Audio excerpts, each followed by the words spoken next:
Welcome! Congratulations on committing to reading the Bible within a year. Did you know that most people retain knowledge better when listening to an audio whilst reading along? This video allows us to do just that. The text will be on the screen, but I encourage you to read along with your personal Bible as well. This video may be accompanied by visual scenes. These scenes, of course, are not biblically accurate, but are included to keep you engaged. I've brought along a few friends to read for us throughout this journey. Remember to always take time to pray and meditate on the Lord's Word. Let's get started.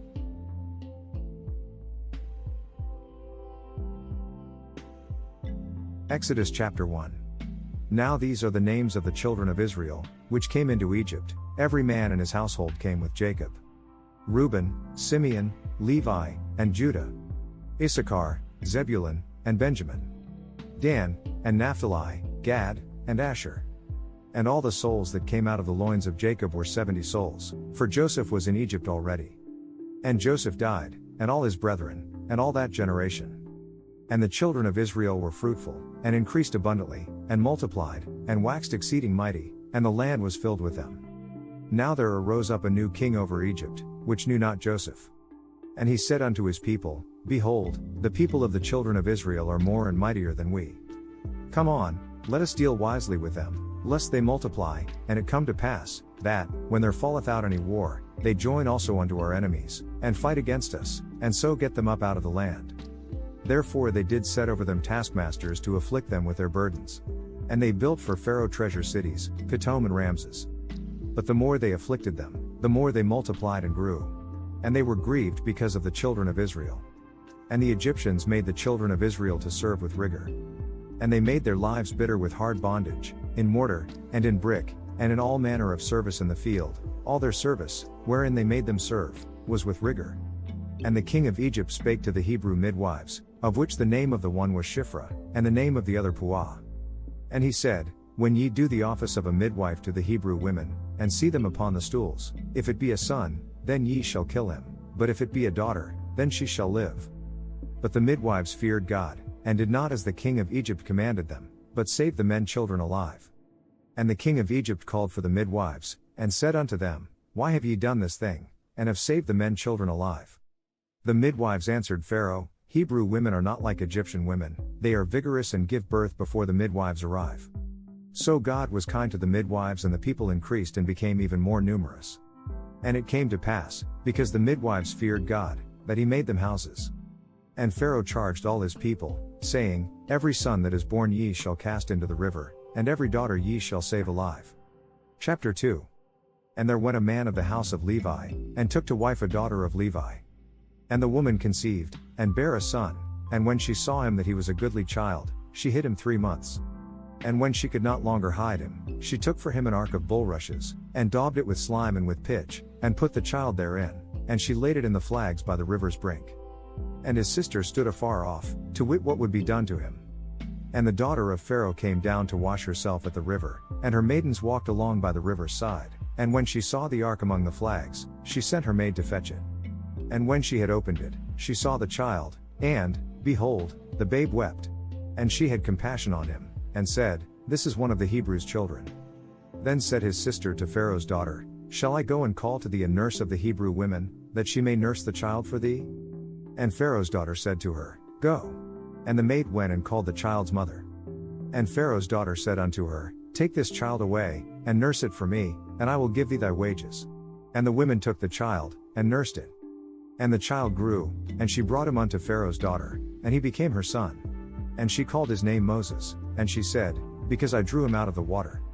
And it came to pass in those days, when Moses was grown, that he went out unto his brethren, and looked on their burdens, and he spied an Egyptian smiting an Hebrew, one of his brethren.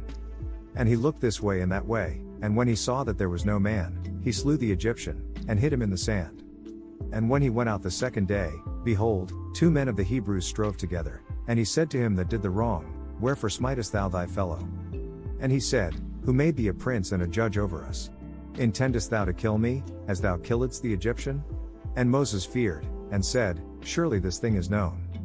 Now when Pharaoh heard this thing, he sought to slay Moses. But Moses fled from the face of Pharaoh, and dwelt in the land of Midian, and he sat down by a well. Now the priest of Midian had 7 daughters, and they came and drew water, and filled the troughs to water their father's flock. And the shepherds came and drove them away, but Moses stood up and helped them, and watered their flock.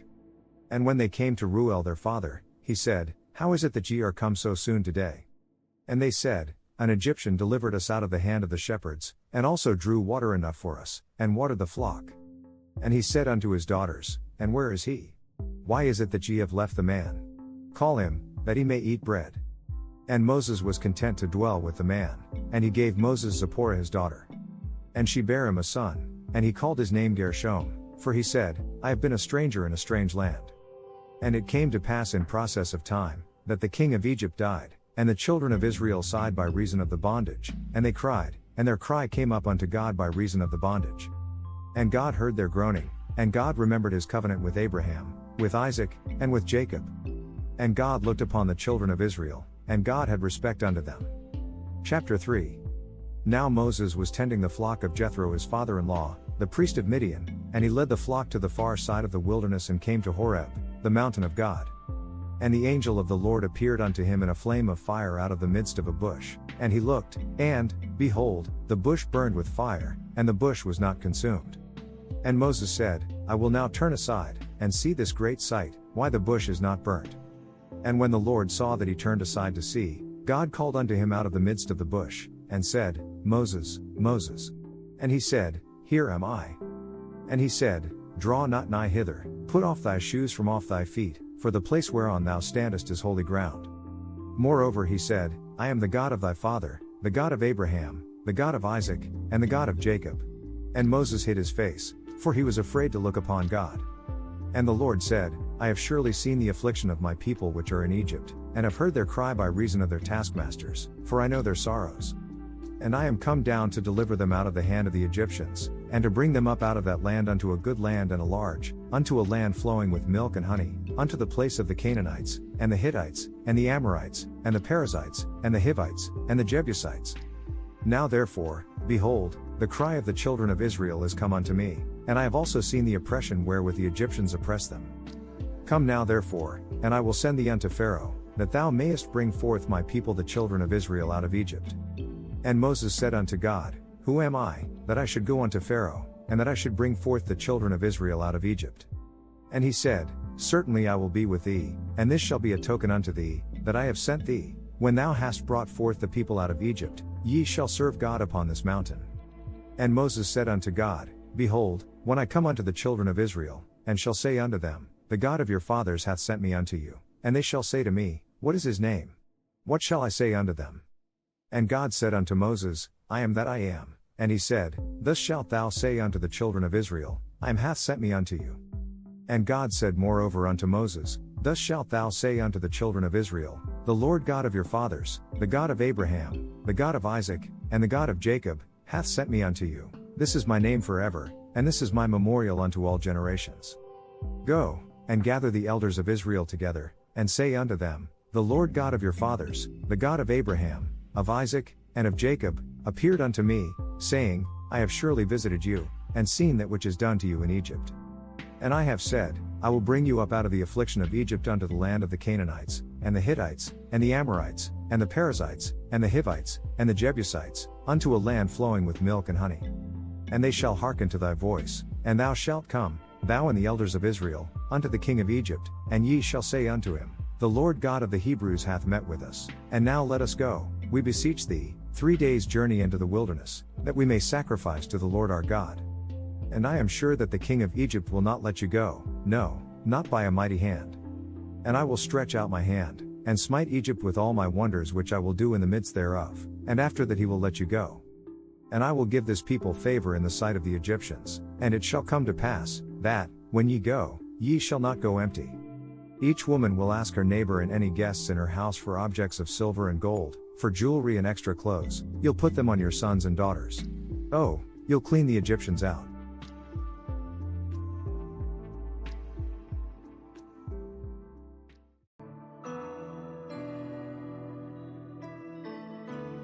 Chapter 4. And Moses answered and said, But, behold, they will not believe me, nor hearken unto my voice, For they will say, The Lord hath not appeared unto thee. And the Lord said unto him, What is that in thine hand? And he said, A rod. And he said, Cast it on the ground. And he cast it on the ground, and it became a serpent, and Moses fled from before it. And the Lord said unto Moses, Put forth thine hand, and take it by the tail. And he put forth his hand, and caught it, and it became a rod in his hand. That they may believe that the Lord God of their fathers, the God of Abraham, the God of Isaac, and the God of Jacob, hath appeared unto thee. And the Lord said furthermore unto him, Put now thine hand into thy bosom. And he put his hand into his bosom, and when he took it out, behold, his hand was leprous as snow. And he said, Put thine hand into thy bosom again. And he put his hand into his bosom again, and plucked it out of his bosom, and, behold, it was turned again as his other flesh. And it shall come to pass, if they will not believe thee, neither hearken to the voice of the first sign, that they will believe the voice of the latter sign. And it shall come to pass, if they will not believe also these two signs, neither hearken unto thy voice, that thou shalt take of the water of the river, and pour it upon the dry land, and the water which thou takest out of the river shall become blood upon the dry land. And Moses said unto the Lord, O my Lord, I am not eloquent, neither heretofore, nor since thou hast spoken unto thy servant, but I am slow of speech, and of a slow tongue. And the Lord said unto him, Who hath made man's mouth? Or who maketh the dumb, or deaf, or the seeing, or the blind? Have not I the Lord? Now therefore go, and I will be with thy mouth, and teach thee what thou shalt say. But Moses said, Pardon your servant, Lord. Please send someone else. And the anger of the Lord was kindled against Moses, and he said, Is not Aaron the Levite thy brother? I know that he can speak well. And also, behold, he cometh forth to meet thee, and when he seeth thee, he will be glad in his heart. And thou shalt speak unto him, and put words in his mouth, and I will be with thy mouth, and with his mouth, and will teach you what ye shall do. And he shall be thy spokesman unto the people, and he shall be, even he shall be to thee instead of a mouth, and thou shalt be to him instead of God. And thou shalt take this rod in thine hand, wherewith thou shalt do signs. And Moses went and returned to Jethro his father-in-law, and said unto him, Let me go, I pray thee, and return unto my brethren which are in Egypt, and see whether they be yet alive. And Jethro said to Moses, Go in peace.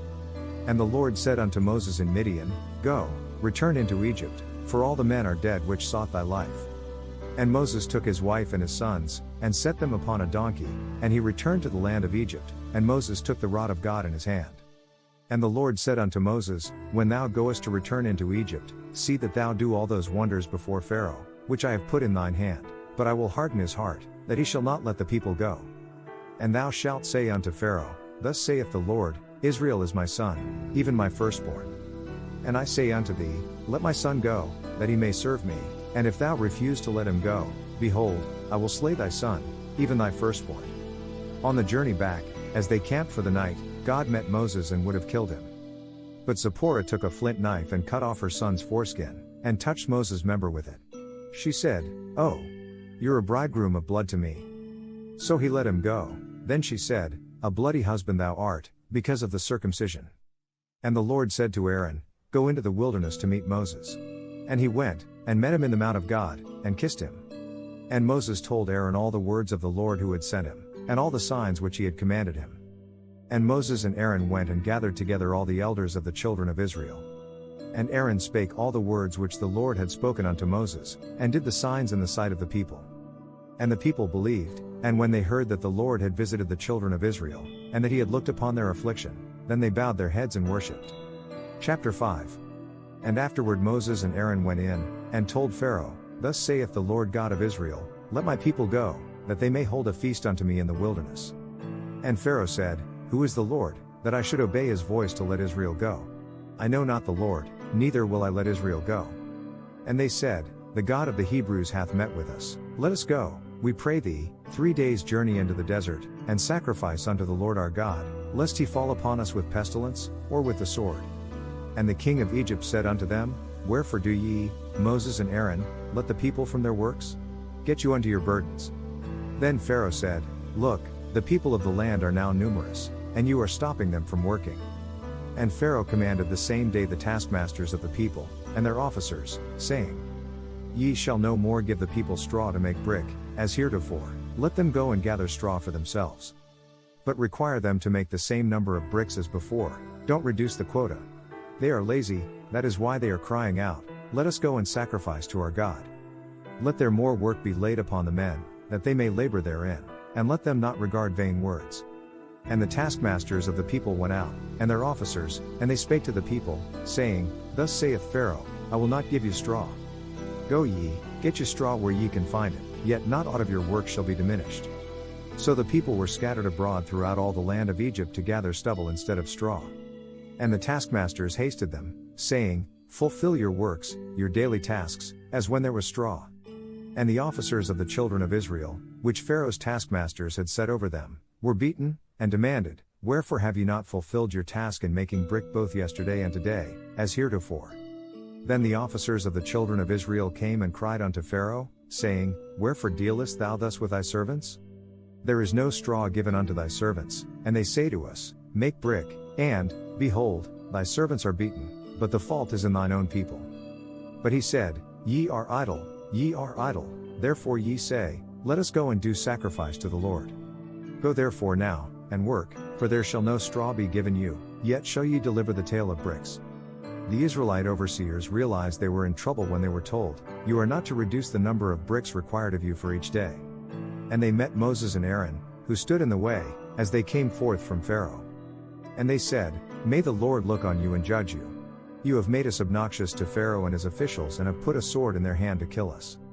And Moses returned unto the Lord, and said, Lord, wherefore hast thou so evil entreated this people? Why is it that thou hast sent me? For since I came to Pharaoh to speak in thy name, he hath done evil to this people, neither hast thou delivered thy people at all. Chapter 6. Then the Lord said unto Moses, Now shalt thou see what I will do to Pharaoh, for with a strong hand shall he let them go, and with a strong hand shall he drive them out of his land. And God spake unto Moses, and said unto him, I am the Lord. And I appeared unto Abraham, unto Isaac, and unto Jacob, by the name of God Almighty, but by my name Jehovah was I not known to them. And I have also established my covenant with them, to give them the land of Canaan, the land of their pilgrimage, wherein they were strangers. And I have also heard the groaning of the children of Israel, whom the Egyptians keep in bondage, and I have remembered my covenant. Wherefore say unto the children of Israel, I am the Lord, and I will bring you out from under the burdens of the Egyptians, and I will rid you out of their bondage, and I will redeem you with a stretched out arm, and with great judgments. And I will take you to me for a people, and I will be to you a God, and ye shall know that I am the Lord your God, which bringeth you out from under the burdens of the Egyptians. And I will bring you in unto the land, concerning the which I did swear to give it to Abraham, to Isaac, and to Jacob, and I will give it you for an heritage. I am the Lord. Moses reported this to the Israelites, but they did not listen to him because of their discouragement and harsh labor. And the Lord spake unto Moses, saying, Go in, speak unto Pharaoh king of Egypt, that he let the children of Israel go out of his land. And Moses spake before the Lord, saying, Behold, the children of Israel have not hearkened unto me, how then shall Pharaoh hear me, who am of uncircumcised lips? And the Lord spake unto Moses and unto Aaron, and gave them a charge unto the children of Israel, and unto Pharaoh king of Egypt, to bring the children of Israel out of the land of Egypt. These be the heads of their fathers' houses, the sons of Reuben the firstborn of Israel, Hanoch, and Pallu, Hezron, and Carmi, these be the families of Reuben. And the sons of Simeon, Jemuel, and Jaman, and Ohad, and Jachin, and Zohar, and Shaul the son of a Canaanitish woman, these are the families of Simeon. And these are the names of the sons of Levi according to their generations, Gershon, and Kohath, and Merari. And the years of the life of Levi were 137 years. The sons of Gershon, Libni, and Shimi, according to their families. And the sons of Kohath, Amram, and Izhar, and Hebron, and Uzziel, and the years of the life of Kohath were 133 years. And the sons of Merari, Mahali and Mushi, these are the families of Levi according to their generations. And Amram took him Jochebed his father's sister to wife, and she bare him Aaron and Moses, and the years of the life of Amram were 137 years. And the sons of Izhar, Korah, and Nepheg, and Zitri. And the sons of Uzziel, Mishael, and Elzaphan, and Zithri. And Aaron took him Elisheba, daughter of Aminadab, sister of Nashon, to wife, and she bare him Nadab, and Abihu, Eleazar, and Itamar. And the sons of Korah, Asir, and Elkanah, and Abiasaph, these are the families of the Korites. And Eleazar Aaron's son took him one of the daughters of Putiel to wife, and she bare him Phinehas, these are the heads of the fathers of the Levites according to their families. These are that Aaron and Moses, to whom the Lord said, Bring out the children of Israel from the land of Egypt according to their armies. These are they which spake to Pharaoh king of Egypt, to bring out the children of Israel from Egypt. These are that Moses and Aaron. And it came to pass on the day when the Lord spake unto Moses in the land of Egypt, that the Lord spake unto Moses, saying, I am the Lord, speak thou unto Pharaoh king of Egypt all that I say unto thee. And Moses said before the Lord, Behold, I am of uncircumcised lips, and how shall Pharaoh hearken unto me? Chapter 7. And the Lord said unto Moses, See, I have made thee a god to Pharaoh, and Aaron thy brother shall be thy prophet. Thou shalt speak all that I command thee, and Aaron thy brother shall speak unto Pharaoh, that he send the children of Israel out of his land. And I will harden Pharaoh's heart, and multiply my signs and my wonders in the land of Egypt. But Pharaoh shall not hearken unto you, that I may lay my hand upon Egypt, and bring forth mine armies, and my people the children of Israel, out of the land of Egypt by great judgments. And the Egyptians shall know that I am the Lord, when I stretch forth mine hand upon Egypt, and bring out the children of Israel from among them. And Moses and Aaron did as the Lord commanded them, so did they. Moses was 80 years old and Aaron 83 when they spoke to Pharaoh. And the Lord spake unto Moses and unto Aaron, saying, When Pharaoh shall speak unto you, saying, Show a miracle for you, then thou shalt say unto Aaron, Take thy rod, and cast it before Pharaoh, and it shall become a serpent. And Moses and Aaron went in unto Pharaoh, and they did so as the Lord had commanded, and Aaron cast down his rod before Pharaoh, and before his servants, and it became a serpent. Then Pharaoh also called the wise men and the sorcerers, now the magicians of Egypt, they also did in like manner with their enchantments. For they cast down every man his rod, and they became serpents, but Aaron's rod swallowed up their rods. And he hardened Pharaoh's heart, that he hearkened not unto them, as the Lord had said. And the Lord said unto Moses, Pharaoh's heart is hardened, he refuseth to let the people go. Get thee unto Pharaoh in the morning, lo, he goeth out unto the water, and thou shalt stand by the river's brink against he come, and the rod which was turned to a serpent shalt thou take in thine hand. And thou shalt say unto him, The Lord God of the Hebrews hath sent me unto thee, saying, Let my people go, that they may serve me in the wilderness. And, behold, hitherto thou wouldest not hear. Thus saith the Lord, In this thou shalt know that I am the Lord. Behold, I will smite with the rod that is in mine hand upon the waters which are in the river, and they shall be turned to blood. And the fish that is in the river shall die, and the river shall stink, and the Egyptians shall lute it to drink of the water of the river.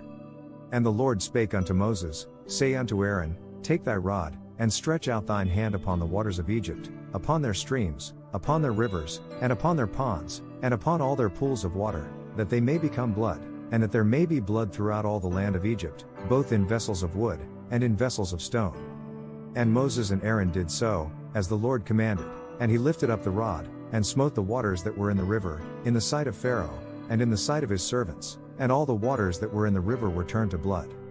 And the fish that was in the river died, and the river stank, and the Egyptians could not drink of the water of the river, and there was blood throughout all the land of Egypt. But the Egyptian magicians did the same things by their secret arts, and Pharaoh's heart became hard, he would not listen to Moses and Aaron, just as the Lord had said. And Pharaoh turned and went into his house, neither did he set his heart to this also. And all the Egyptians digged round about the river for water to drink, for they could not drink of the water of the river. And 7 days were fulfilled, after that the Lord had smitten the river.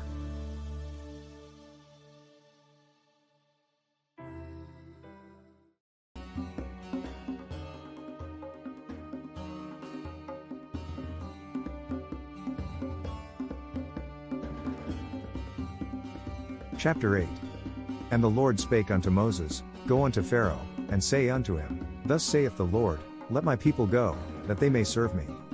And if thou refuse to let them go, behold, I will smite all thy borders with frogs. And the river shall bring forth frogs abundantly, which shall go up and come into thine house, and into thy bedchamber, and upon thy bed, and into the house of thy servants, and upon thy people, and into thine ovens, and into thy kneading troughs. And the frogs shall come up both on thee, and upon thy people, and upon all thy servants. And the Lord spake unto Moses, Say unto Aaron, Stretch forth thine hand with thy rod over the streams, over the rivers, and over the ponds, and cause frogs to come up upon the land of Egypt. And Aaron stretched out his hand over the waters of Egypt, and the frogs came up, and covered the land of Egypt. And the magicians did so with their enchantments, and brought up frogs upon the land of Egypt. Then Pharaoh called for Moses and Aaron, and said, Entreat the Lord, that he may take away the frogs from me, and from my people, and I will let the people go, that they may do sacrifice unto the Lord. And Moses said unto Pharaoh, Glory over me, when shall I entreat for thee, and for thy servants, and for thy people, to destroy the frogs from thee and thy houses, that they may remain in the river only? And he said, Tomorrow. And he said, Be it according to thy word, that thou mayest know that there is none like unto the Lord our God. And the frogs shall depart from thee, and from thy houses, and from thy servants, and from thy people, they shall remain in the river only. And Moses and Aaron went out from Pharaoh, and Moses cried unto the Lord because of the frogs which he had brought against Pharaoh. And the Lord did according to the word of Moses, and the frogs died out of the houses, out of the villages, and out of the fields. And they gathered them together upon heaps, and the land stank. But when Pharaoh saw that there was respite, he hardened his heart, and hearkened not unto them, as the Lord had said. And the Lord said unto Moses, Say unto Aaron, Stretch out thy rod, and smite the dust of the land, that it may become lice throughout all the land of Egypt. And they did so, for Aaron stretched out his hand with his rod, and smote the dust of the earth, and it became lice in man, and in beast, all the dust of the land became lice throughout all the land of Egypt. And the magicians did so with their enchantments to bring forth lice, but they could not, so there were lice upon man, and upon beast. Then the magicians said unto Pharaoh, This is the finger of God, and Pharaoh's heart was hardened, and he hearkened not unto them, as the Lord had said. And the Lord said unto Moses, Rise up early in the morning, and stand before Pharaoh. Lo, he cometh forth to the water, and say unto him, Thus saith the Lord, Let my people go, that they may serve me. Else, if thou wilt not let my people go, behold, I will send swarms of flies upon thee, and upon thy servants, and upon thy people, and into thy houses, and the houses of the Egyptians shall be full of swarms of flies, and also the ground whereon they are. And I will sever in that day the land of Goshen, in which my people dwell, that no swarms of flies shall be there, to the end thou mayest know that I am the Lord in the midst of the earth. And I will put a division between my people and thy people, tomorrow shall this sign be. And the Lord did so. And there came a grievous swarm of flies into the house of Pharaoh, and into his servants' houses, and into all the land of Egypt. The land was corrupted by reason of the swarm of flies. And Pharaoh called for Moses and for Aaron, and said, Go ye, sacrifice to your God in the land. But Moses said, That would not be right. The sacrifices we offer the Lord our God would be detestable to the Egyptians. And if we offer sacrifices that are detestable in their eyes, will they not stone us? We will go 3 days' journey into the wilderness, and sacrifice to the Lord our God, as he shall command us. And Pharaoh said, I will let you go, that ye may sacrifice to the Lord your God in the wilderness, only ye shall not go very far away, entreat for me. Moses answered, As soon as I leave you, I will pray to the Lord, and tomorrow the flies will leave Pharaoh and his officials and his people. Only let Pharaoh be sure that he does not act deceitfully again by not letting the people go to offer sacrifices to the Lord. And Moses went out from Pharaoh, and entreated the Lord. And the Lord did according to the word of Moses, and he removed the swarms of flies from Pharaoh, from his servants, and from his people, there remained not one. And Pharaoh hardened his heart at this time also, neither would he let the people go. Chapter 9. Then the Lord said unto Moses, Go in unto Pharaoh, and tell him, Thus saith the Lord God of the Hebrews, Let my people go, that they may serve me. For if thou refuse to let them go, and wilt hold them still, behold, the hand of the Lord is upon thy cattle which is in the field, upon the horses, upon the donkeys, upon the camels, upon the oxen, and upon the sheep, there shall be a very grievous murrain. And the Lord shall sever between the cattle of Israel and the cattle of Egypt, and there shall nothing die of all that is the children's of Israel. And the Lord appointed a set time, saying, Tomorrow the Lord shall do this thing in the land. And the Lord did that thing on the morrow, and all the cattle of Egypt died, but of the cattle of the children of Israel died not one. And Pharaoh sent, and, behold, there was not one of the cattle of the Israelites dead. And the heart of Pharaoh was hardened, and he did not let the people go. And the Lord said unto Moses and unto Aaron, Take to you handfuls of ashes of the furnace, and let Moses sprinkle it toward the heaven in the sight of Pharaoh. And it shall become small dust in all the land of Egypt, and shall be a boil breaking forth with blains upon man, and upon beast, throughout all the land of Egypt. And they took ashes of the furnace, and stood before Pharaoh, and Moses sprinkled it up toward heaven, and it became a boil breaking forth with blains upon man, and upon beast. And the magicians could not stand before Moses because of the boils, for the boil was upon the magicians, and upon all the Egyptians. And the Lord hardened the heart of Pharaoh, and he hearkened not unto them, as the Lord had spoken unto Moses. And the Lord said unto Moses, Rise up early in the morning, and stand before Pharaoh, and say unto him, Thus saith the Lord God of the Hebrews, Let my people go, that they may serve me. For I will at this time send all my plagues upon thine heart, and upon thy servants, and upon thy people, that thou mayest know that there is none like me in all the earth. For now I will stretch out my hand, that I may smite thee and thy people with pestilence, and thou shalt be cut off from the earth. And in very deed for this cause have I raised thee up, for to show in thee my power, and that my name may be declared throughout all the earth. As yet exaltest thou thyself against my people, that thou wilt not let them go? Behold, tomorrow about this time I will cause it to rain a very grievous hail, such as hath not been in Egypt since the foundation thereof even until now. Send therefore now, and gather thy cattle, and all that thou hast in the field, for upon every man and beast which shall be found in the field, and shall not be brought home, the hail shall come down upon them, and they shall die. He that feared the word of the Lord among the servants of Pharaoh made his servants and his cattle flee into the houses. And he that regarded not the word of the Lord left his servants and his cattle in the field. And the Lord said unto Moses, Stretch forth thine hand toward heaven, that there may be hail in all the land of Egypt, upon man, and upon beast, and upon every herb of the field, throughout the land of Egypt. And Moses stretched forth his rod toward heaven, and the Lord sent thunder and hail, and the fire ran along upon the ground, and the Lord rained hail upon the land of Egypt. So there was hail, and fire mingled with the hail, very grievous, such as there was none like it in all the land of Egypt since it became a nation. And the hail smote throughout all the land of Egypt all that was in the field, both man and beast, and the hail smote every herb of the field, and brake every tree of the field. Only in the land of Goshen, where the children of Israel were, was there no hail.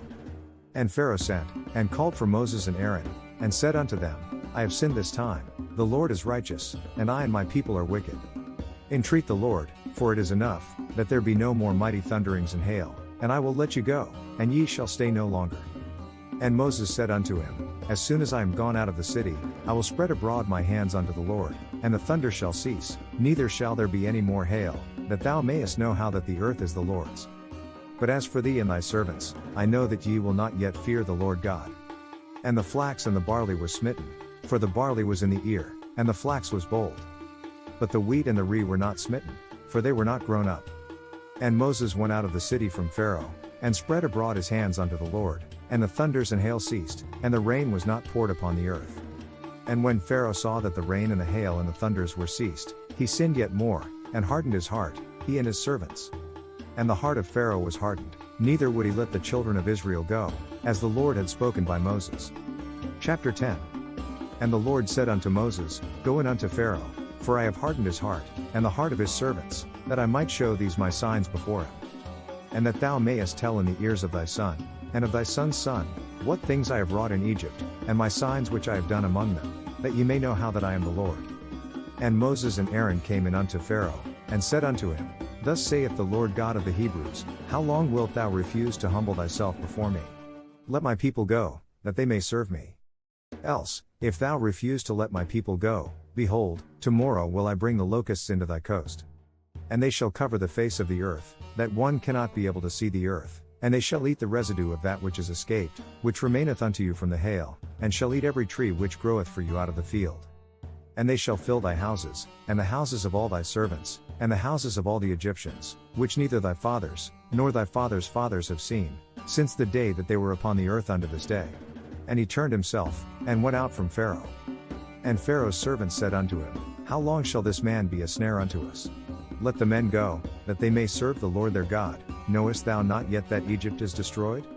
And Moses and Aaron were brought again unto Pharaoh, and he said unto them, Go, serve the Lord your God, but who are they that shall go?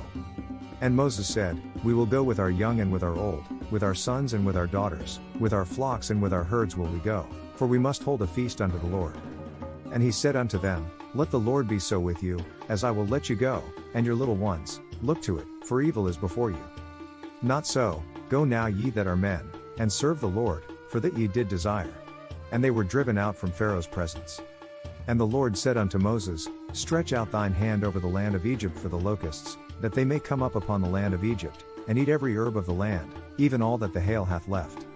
And Moses stretched forth his rod over the land of Egypt, and the Lord brought an east wind upon the land all that day, and all that night, and when it was morning, the east wind brought the locusts. And the locust went up over all the land of Egypt, and rested in all the coasts of Egypt. Very grievous were they, before them there were no such locusts as they, neither after them shall be such.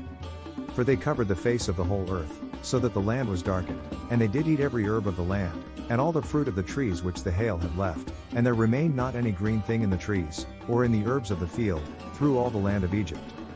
Then Pharaoh called for Moses and Aaron in haste, and he said, I have sinned against the Lord your God, and against you. Now therefore forgive, I pray thee, my sin only this once, and entreat the Lord your God, that he may take away from me this death only. And he went out from Pharaoh, and entreated the Lord.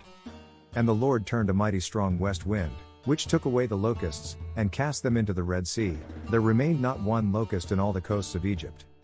But the Lord hardened Pharaoh's heart, so that he would not let the children of Israel go. And the Lord said unto Moses, Stretch out thine hand toward heaven, that there may be darkness over the land of Egypt, even darkness which may be felt. And Moses stretched forth his hand toward heaven, and there was a thick darkness in all the land of Egypt 3 days. They saw not one another, neither rose any from his place for 3 days, but all the children of Israel had light in their dwellings. And Pharaoh called unto Moses, and said, Go ye, serve the Lord, only let your flocks and your herds be stayed, let your little ones also go with you. And Moses said, Thou must give us also sacrifices and burnt offerings, that we may sacrifice unto the Lord our God. Our cattle also shall go with us, there shall not an hoof be left behind, for thereof must we take to serve the Lord our God, and we know not with what we must serve the Lord, until we come thither. But the Lord hardened Pharaoh's heart, and he would not let them go. And Pharaoh said unto him, Get thee from me, take heed to thyself, see my face no more, for in that day thou seest my face thou shalt die. And Moses said, Thou hast spoken well, I will see thy face again no more.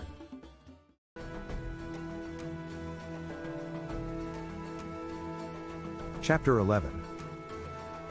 And the Lord said unto Moses, Yet will I bring one plague more upon Pharaoh, and upon Egypt, afterwards he will let you go hence. When he shall let you go, he shall surely thrust you out hence altogether. Speak now in the ears of the people, and let every man borrow of his neighbor, and every woman of her neighbor, jewels of silver and jewels of gold. And the Lord gave the people favor in the sight of the Egyptians. Moreover the man Moses was very great in the land of Egypt, in the sight of Pharaoh's servants, and in the sight of the people. And Moses said, Thus saith the Lord, About midnight will I go out into the midst of Egypt. And all the firstborn in the land of Egypt shall die, from the firstborn of Pharaoh that sitteth upon his throne, even unto the firstborn of the maidservant that is behind the mill, and all the firstborn of beasts. And there shall be a great cry throughout all the land of Egypt, such as there was none like it, nor shall be like it any more. But against any of the children of Israel shall not a dog move his tongue, against man or beast, that ye may know how that the Lord doth put a difference between the Egyptians and Israel. All these officials of yours will come to me, bowing down before me and saying, Go, you and all the people who follow you. After that I will leave. Then Moses, hot with anger, left Pharaoh. The Lord had said to Moses, Pharaoh will refuse to listen to you, so that my wonders may be multiplied in Egypt. And Moses and Aaron did all these wonders before Pharaoh, and the Lord hardened Pharaoh's heart, so that he would not let the children of Israel go out of his land. Chapter 12. And the Lord spake unto Moses and Aaron in the land of Egypt, saying, This month shall be unto you the beginning of months, it shall be the first month of the year to you. Speak ye unto all the congregation of Israel, saying, In the 10th day of this month they shall take to them every man a lamb, according to the house of their fathers, a lamb for an house. If any household is too small for a whole lamb, they must share one with their nearest neighbor, having taken into account the number of people there are. You are to determine the amount of lamb needed in accordance with what each person will eat. Your lamb shall be without blemish, a male of the first year. Ye shall take it out from the sheep, or from the goats. And ye shall keep it up until the 14th day of the same month, and the whole assembly of the congregation of Israel shall kill it in the evening. And they shall take of the blood, and strike it on the 2 side posts and on the upper door post of the houses, wherein they shall eat it. And they shall eat the flesh in that night, roast with fire, and unleavened bread, and with bitter herbs they shall eat it. Eat not of it raw, nor sodden it all with water, but roast with fire, his head with his legs, and with the purtenance thereof. And ye shall let nothing of it remain until the morning, and that which remaineth of it until the morning ye shall burn with fire. And thus shall ye eat it, with your loins girded, your shoes on your feet, and your staff in your hand, and ye shall eat it in haste, it is the Lord's Passover. On that same night I will pass through Egypt and strike down every firstborn of both people and animals, and I will bring judgment on all the gods of Egypt. I am the Lord. And the blood shall be to you for a token upon the houses where ye are, and when I see the blood, I will pass over you, and the plague shall not be upon you to destroy you, when I smite the land of Egypt. And this day shall be unto you for a memorial, and ye shall keep it a feast to the Lord throughout your generations, ye shall keep it a feast by an ordinance forever. 7 days shall ye eat unleavened bread, even the first day ye shall put away leaven out of your houses, for whosoever eateth leavened bread from the first day until the 7th day, that soul shall be cut off from Israel. On the first day hold a sacred assembly, and another one on the 7th day. Do no work at all on these days, except to prepare food for everyone to eat, that is all you may do. Celebrate the festival of unleavened bread, because it was on this very day that I brought your divisions out of Egypt. Celebrate this day as a lasting ordinance for the generations to come. In the first month you are to eat bread made without yeast, from the evening of the 14th day until the evening of the 21st day. 7 days shall there be no leaven found in your houses, for whosoever eateth that which is leavened, even that soul shall be cut off from the congregation of Israel, whether he be a stranger, or born in the land. Ye shall eat nothing leavened, in all your habitations shall ye eat unleavened bread. Then Moses called for all the elders of Israel, and said unto them, Draw out and take you a lamb according to your families, and kill the Passover. And ye shall take a bunch of hyssop, and dip it in the blood that is in the basin, and strike the lintel and the 2 side posts with the blood that is in the basin, and none of you shall go out at the door of his house until the morning. When the Lord goes through the land to strike down the Egyptians, he will see the blood on the top and sides of the doorframe and will pass over that doorway, and he will not permit the destroyer to enter your houses and strike you down. And ye shall observe this thing for an ordinance to thee and to thy sons forever. And it shall come to pass, when ye be come to the land which the Lord will give you, according as he hath promised, that ye shall keep this service. And it shall come to pass, when your children shall say unto you, What mean ye by this service? That ye shall say, It is the sacrifice of the Lord's Passover, who passed over the houses of the children of Israel in Egypt, when he smote the Egyptians, and delivered our houses. And the people bowed the head and worshipped. And the children of Israel went away, and did as the Lord had commanded Moses and Aaron, so did they. And it came to pass, that at midnight the Lord smote all the firstborn in the land of Egypt, from the firstborn of Pharaoh that sat on his throne unto the firstborn of the captive that was in the dungeon, and all the firstborn of cattle. And Pharaoh rose up in the night, he, and all his servants, and all the Egyptians, and there was a great cry in Egypt, for there was not a house where there was not one dead. And he called for Moses and Aaron by night, and said, Rise up, and get you forth from among my people, both ye and the children of Israel, and go, serve the Lord, as ye have said. Also take your flocks and your herds, as ye have said, and be gone, and bless me also. And the Egyptians were urgent upon the people, that they might send them out of the land in haste, for they said, We be all dead men. And the people took their dough before it was leavened, their kneading troughs being bound up in their clothes upon their shoulders. And the children of Israel did according to the word of Moses, and they borrowed of the Egyptians jewels of silver, and jewels of gold, and raiment. And the Lord gave the people favor in the sight of the Egyptians, so that they lent unto them such things as they required. And they spoiled the Egyptians. And the children of Israel journeyed from Ramesses to Succoth, about 600,000 on foot that were men, beside children. And a mixed multitude went up also with them, and flocks, and herds, even very much cattle. With the dough the Israelites had brought from Egypt, they baked loaves of unleavened bread. The dough was without yeast because they had been driven out of Egypt and did not have time to prepare food for themselves. Now the sojourning of the children of Israel, who dwelt in Egypt, was 430 years. And it came to pass at the end of the 430 years, even the selfsame day it came to pass, that all the hosts of the Lord went out from the land of Egypt. It is a night to be much observed unto the Lord for bringing them out from the land of Egypt. This is that night of the Lord to be observed of all the children of Israel in their generations. The Lord said to Moses and Aaron, These are the regulations for the Passover meal, no foreigner may eat it. But every man's servant that is bought for money, when thou hast circumcised him, then shall he eat thereof. A foreigner and an hired servant shall not eat thereof. It must be eaten inside the house, take none of the meat outside the house. Do not break any of the bones. All the congregation of Israel shall keep it. A foreigner residing among you who wants to celebrate the Lord's Passover must have all the males in his household circumcised, then he may take part like one born in the land. No uncircumcised male may eat it.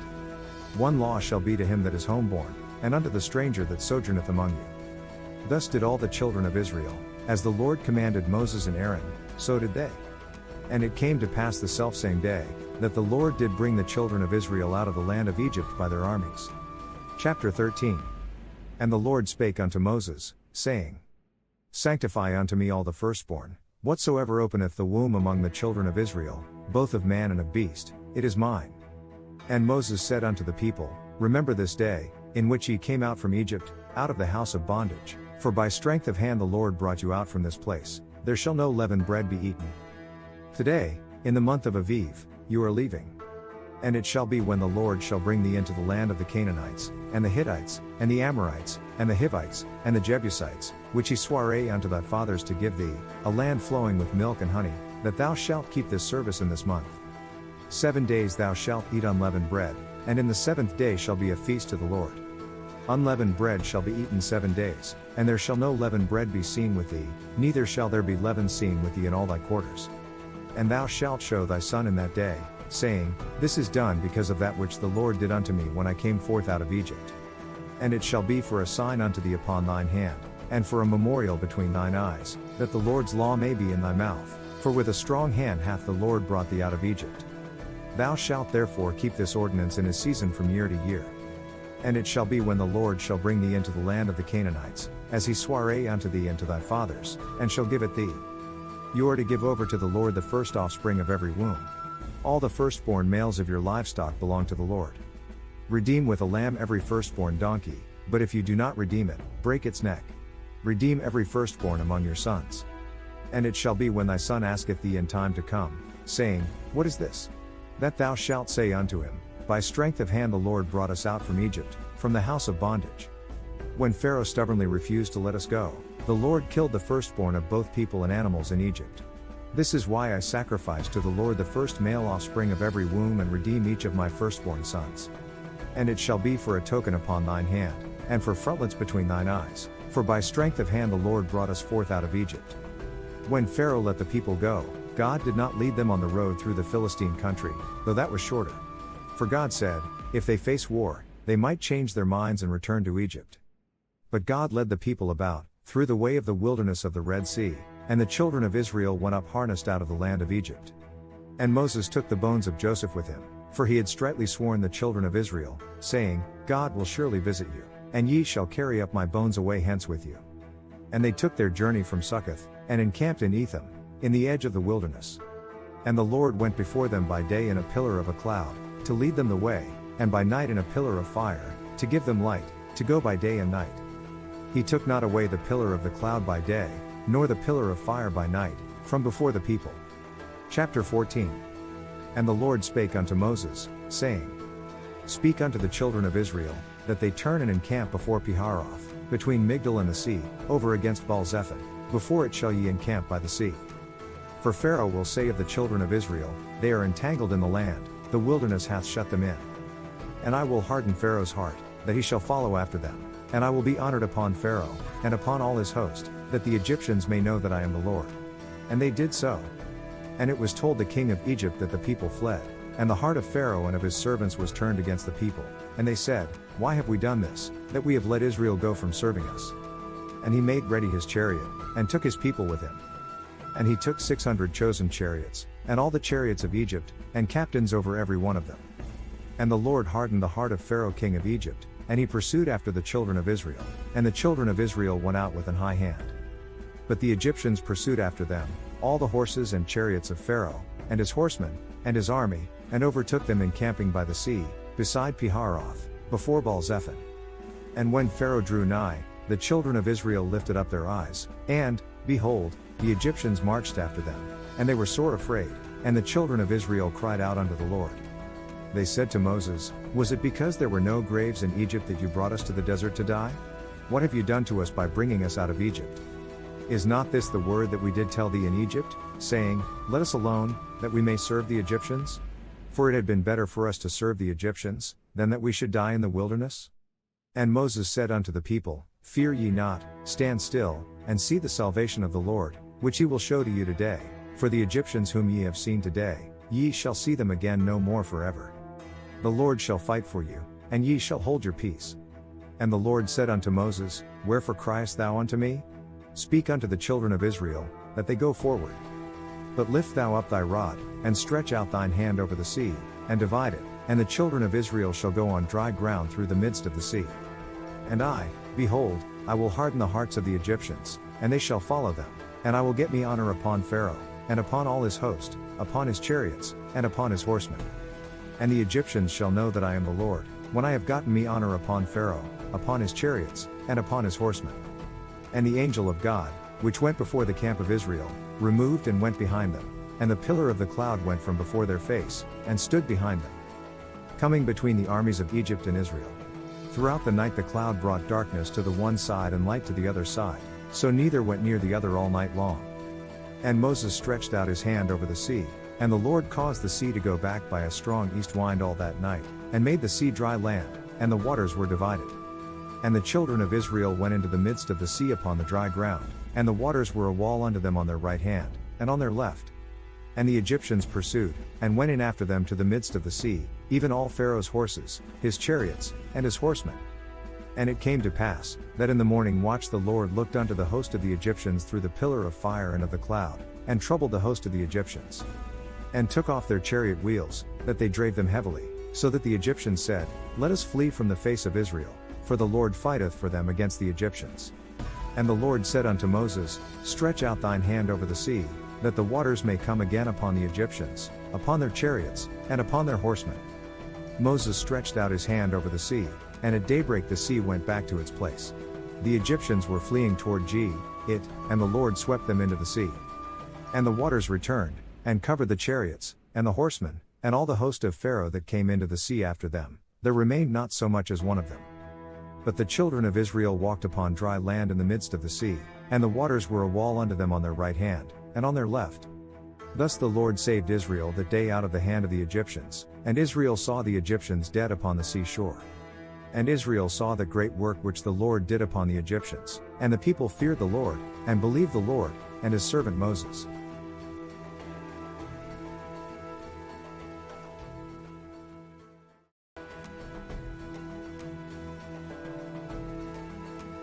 Chapter 15. Then sang Moses and the children of Israel this song unto the Lord, and spake, saying, I will sing unto the Lord, for he hath triumphed gloriously, the horse and his rider hath he thrown into the sea. The Lord is my strength and song, and he is become my salvation. He is my God, and I will prepare him an habitation, my father's God, and I will exalt him. The Lord is a man of war, the Lord is his name. Pharaoh's chariots and his host hath he cast into the sea, his chosen captains also are drowned in the Red Sea. The depths have covered them, they sank into the bottom as a stone. Thy right hand, O Lord, is become glorious in power, thy right hand, O Lord, hath dashed in pieces the enemy. And in the greatness of thine excellency thou hast overthrown them that rose up against thee, thou sentest forth thy wrath, which consumed them as stubble. And with the blast of thy nostrils the waters were gathered together, the flood stood upright as an heap, and the depths were congealed in the heart of the sea. The enemy said, I will pursue, I will overtake, I will divide the spoil, my lust shall be satisfied upon them. I will draw my sword, my hand shall destroy them. Thou didst blow with thy wind, the sea covered them, they sank as lead in the mighty waters. Who is like unto thee, O Lord, among the gods? Who is like thee, glorious in holiness, fearful in praises, doing wonders? Thou stretchedst out thy right hand, the earth swallowed them. Thou in thy mercy hast led forth the people which thou hast redeemed, thou hast guided them in thy strength unto thy holy habitation. The people shall hear, and be afraid, sorrow shall take hold on the inhabitants of Palestina. Then the dukes of Edom shall be amazed, the mighty men of Moab, trembling shall take hold upon them, all the inhabitants of Canaan shall melt away. Fear and dread shall fall upon them, by the greatness of thine arm they shall be as still as a stone, till thy people pass over, O Lord, till the people pass over, which thou hast purchased. Thou shalt bring them in, and plant them in the mountain of thine inheritance, in the place, O Lord, which thou hast made for thee to dwell in the sanctuary, O Lord, which thy hands have established. The Lord shall reign forever and ever. For the horse of Pharaoh went in with his chariots and with his horsemen into the sea, and the Lord brought again the waters of the sea upon them, but the children of Israel went on dry land in the midst of the sea. And Miriam the prophetess, the sister of Aaron, took a timbrel in her hand, and all the women went out after her with timbrels and with dances. And Miriam answered them, Sing ye to the Lord, for he hath triumphed gloriously, the horse and his rider hath he thrown into the sea. So Moses brought Israel from the Red Sea, and they went out into the wilderness of Shur, and they went 3 days in the wilderness, and found no water. And when they came to Marah, they could not drink of the waters of Marah, for they were bitter, therefore the name of it was called Marah. And the people murmured against Moses, saying, What shall we drink? And he cried unto the Lord, and the Lord showed him a tree, which when he had cast into the waters were made sweet. There he made for them a statute and an ordinance, and there he proved them. And said, If thou wilt diligently hearken to the voice of the Lord thy God, and wilt do that which is right in his sight, and wilt give ear to his commandments, and keep all his statutes, I will put none of these diseases upon thee, which I have brought upon the Egyptians, for I am the Lord that healeth thee.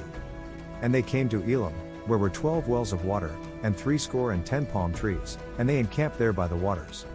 Chapter 16. And they took their journey from Elim, and all the congregation of the children of Israel came unto the wilderness of Sin, which is between Elim and Sinai, on the 15th day of the 2nd month after their departing out of the land of Egypt. And the whole congregation of the children of Israel murmured against Moses and Aaron in the wilderness. And the children of Israel said unto them, Would to God we had died by the hand of the Lord in the land of Egypt, when we sat by the flesh pots, and when we did eat bread to the full, for ye have brought us forth into this wilderness, to kill this whole assembly with hunger.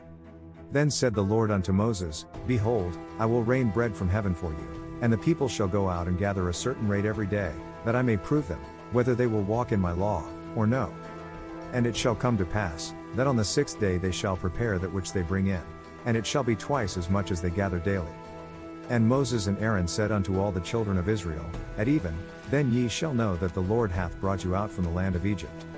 And in the morning, then ye shall see the glory of the Lord, for that he heareth your murmurings against the Lord. And what are we, that ye murmur against us? And Moses said, This shall be, when the Lord shall give you in the evening flesh to eat, and in the morning bread to the full, for that the Lord heareth your murmurings which ye murmur against him. And what are we? Your murmurings are not against us, but against the Lord.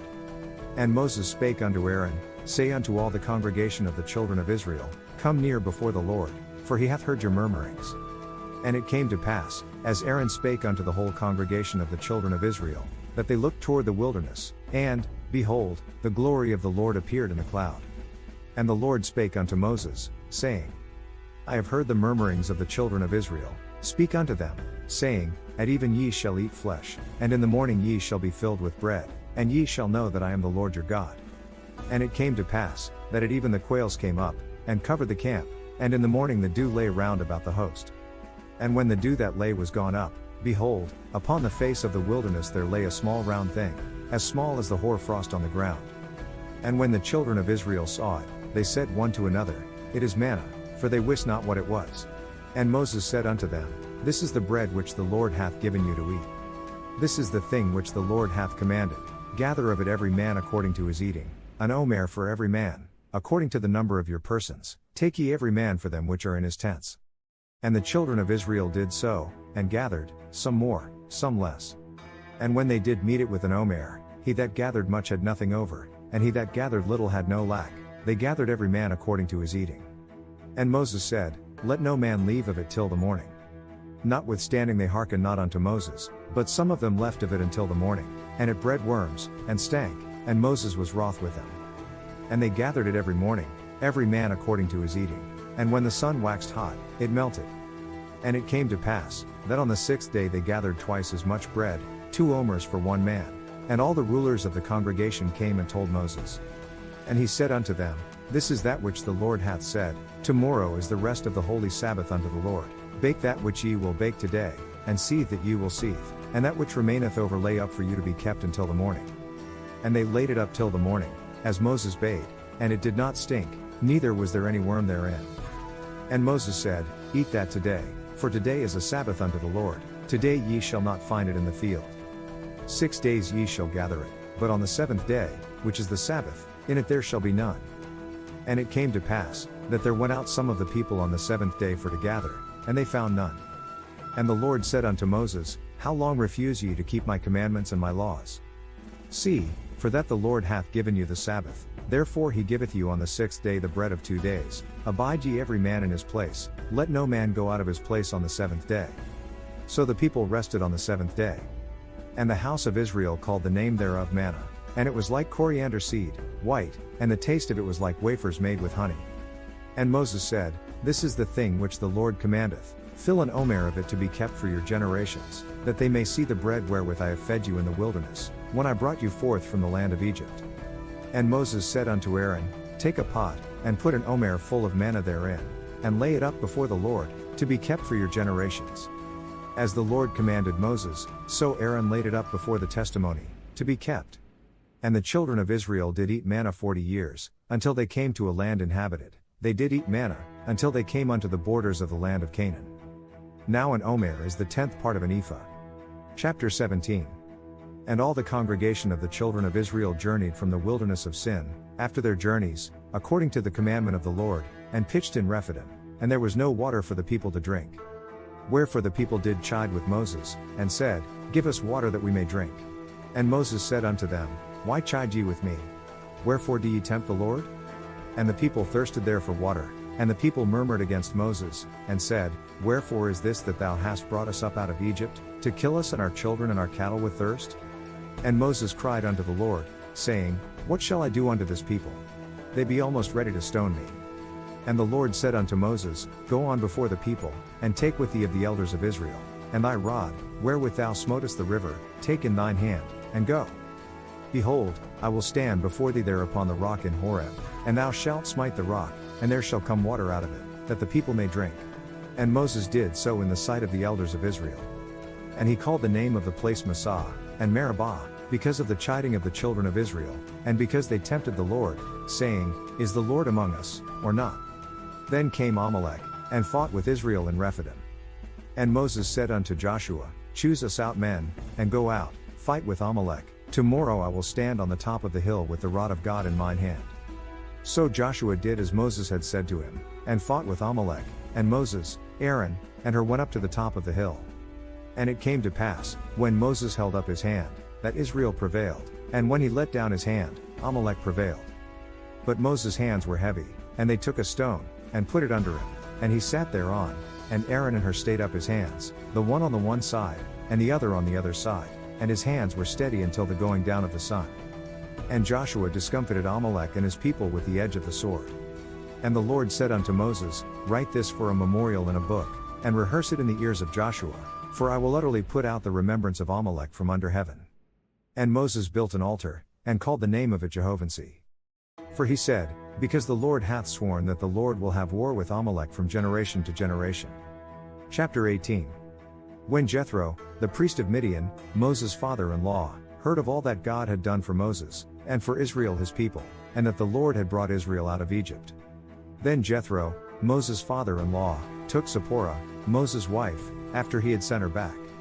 And her 2 sons, of which the name of the one was Gershom, for he said, I have been an alien in a strange land. And the name of the other was Eliezer, for the God of my father, said he, was mine help, and delivered me from the sword of Pharaoh. And Jethro, Moses' father-in-law, came with his sons and his wife unto Moses into the wilderness, where he encamped at the mount of God. And he said unto Moses, I thy father-in-law Jethro am come unto thee, and thy wife, and her 2 sons with her. And Moses went out to meet his father-in-law, and did obeisance, and kissed him, and they asked each other of their welfare, and they came into the tent. And Moses told his father-in-law all that the Lord had done unto Pharaoh and to the Egyptians for Israel's sake, and all the travail that had come upon them by the way, and how the Lord delivered them. And Jethro rejoiced for all the goodness which the Lord had done to Israel, whom he had delivered out of the hand of the Egyptians. And Jethro said, Blessed be the Lord, who hath delivered you out of the hand of the Egyptians, and out of the hand of Pharaoh, who hath delivered the people from under the hand of the Egyptians. Now I know that the Lord is greater than all gods, for in the thing wherein they dealt proudly he was above them. And Jethro, Moses' father-in-law, took a burnt offering and sacrifices for God, and Aaron came, and all the elders of Israel, to eat bread with Moses' father-in-law before God. And it came to pass on the morrow, that Moses sat to judge the people, and the people stood by Moses from the morning unto the evening. And when Moses' father-in-law saw all that he did to the people, he said, What is this thing that thou doest to the people? Why sittest thou thyself alone, and all the people stand by thee from morning unto even? And Moses said unto his father-in-law, Because the people come unto me to inquire of God.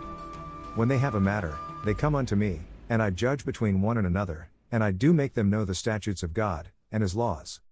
And Moses' father-in-law said unto him, The thing that thou doest is not good. Thou wilt surely wear away, both thou, and this people that is with thee, for this thing is too heavy for thee, thou art not able to perform it thyself alone. Hearken now unto my voice, I will give thee counsel, and God shall be with thee, be thou for the people to God ward, that thou mayest bring the causes unto God. And thou shalt teach them ordinances and laws, and shalt show them the way wherein they must walk, and the work that they must do. Moreover thou shalt provide out of all the people able men, such as fear God, men of truth, hating covetousness, and place such over them, to be rulers of thousands, and rulers of hundreds, rulers of fifties, and rulers of tens. And let them judge the people at all seasons, and it shall be, that every great matter they shall bring unto thee, but every small matter they shall judge, so shall it be easier for thyself, and they shall bear the burden with thee. If thou shalt do this thing, and God command thee so, then thou shalt be able to endure, and all this people shall also go to their place in peace. So Moses hearkened to the voice of his father-in-law, and did all that he had said. And Moses chose able men out of all Israel, and made them heads over the people, rulers of thousands, rulers of hundreds, rulers of fifties, and rulers of tens. And they judged the people at all seasons. The hard causes they brought unto Moses, but every small matter they judged themselves. And Moses let his father-in-law depart, and he went his way into his own land.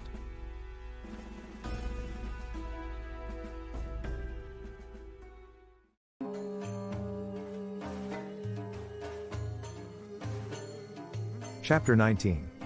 In the 3rd month, when the children of Israel were gone forth out of the land of Egypt, the same day came they into the wilderness of Sinai. For they were departed from Rephidim, and were come to the desert of Sinai, and had pitched in the wilderness, and there Israel camped before the mount.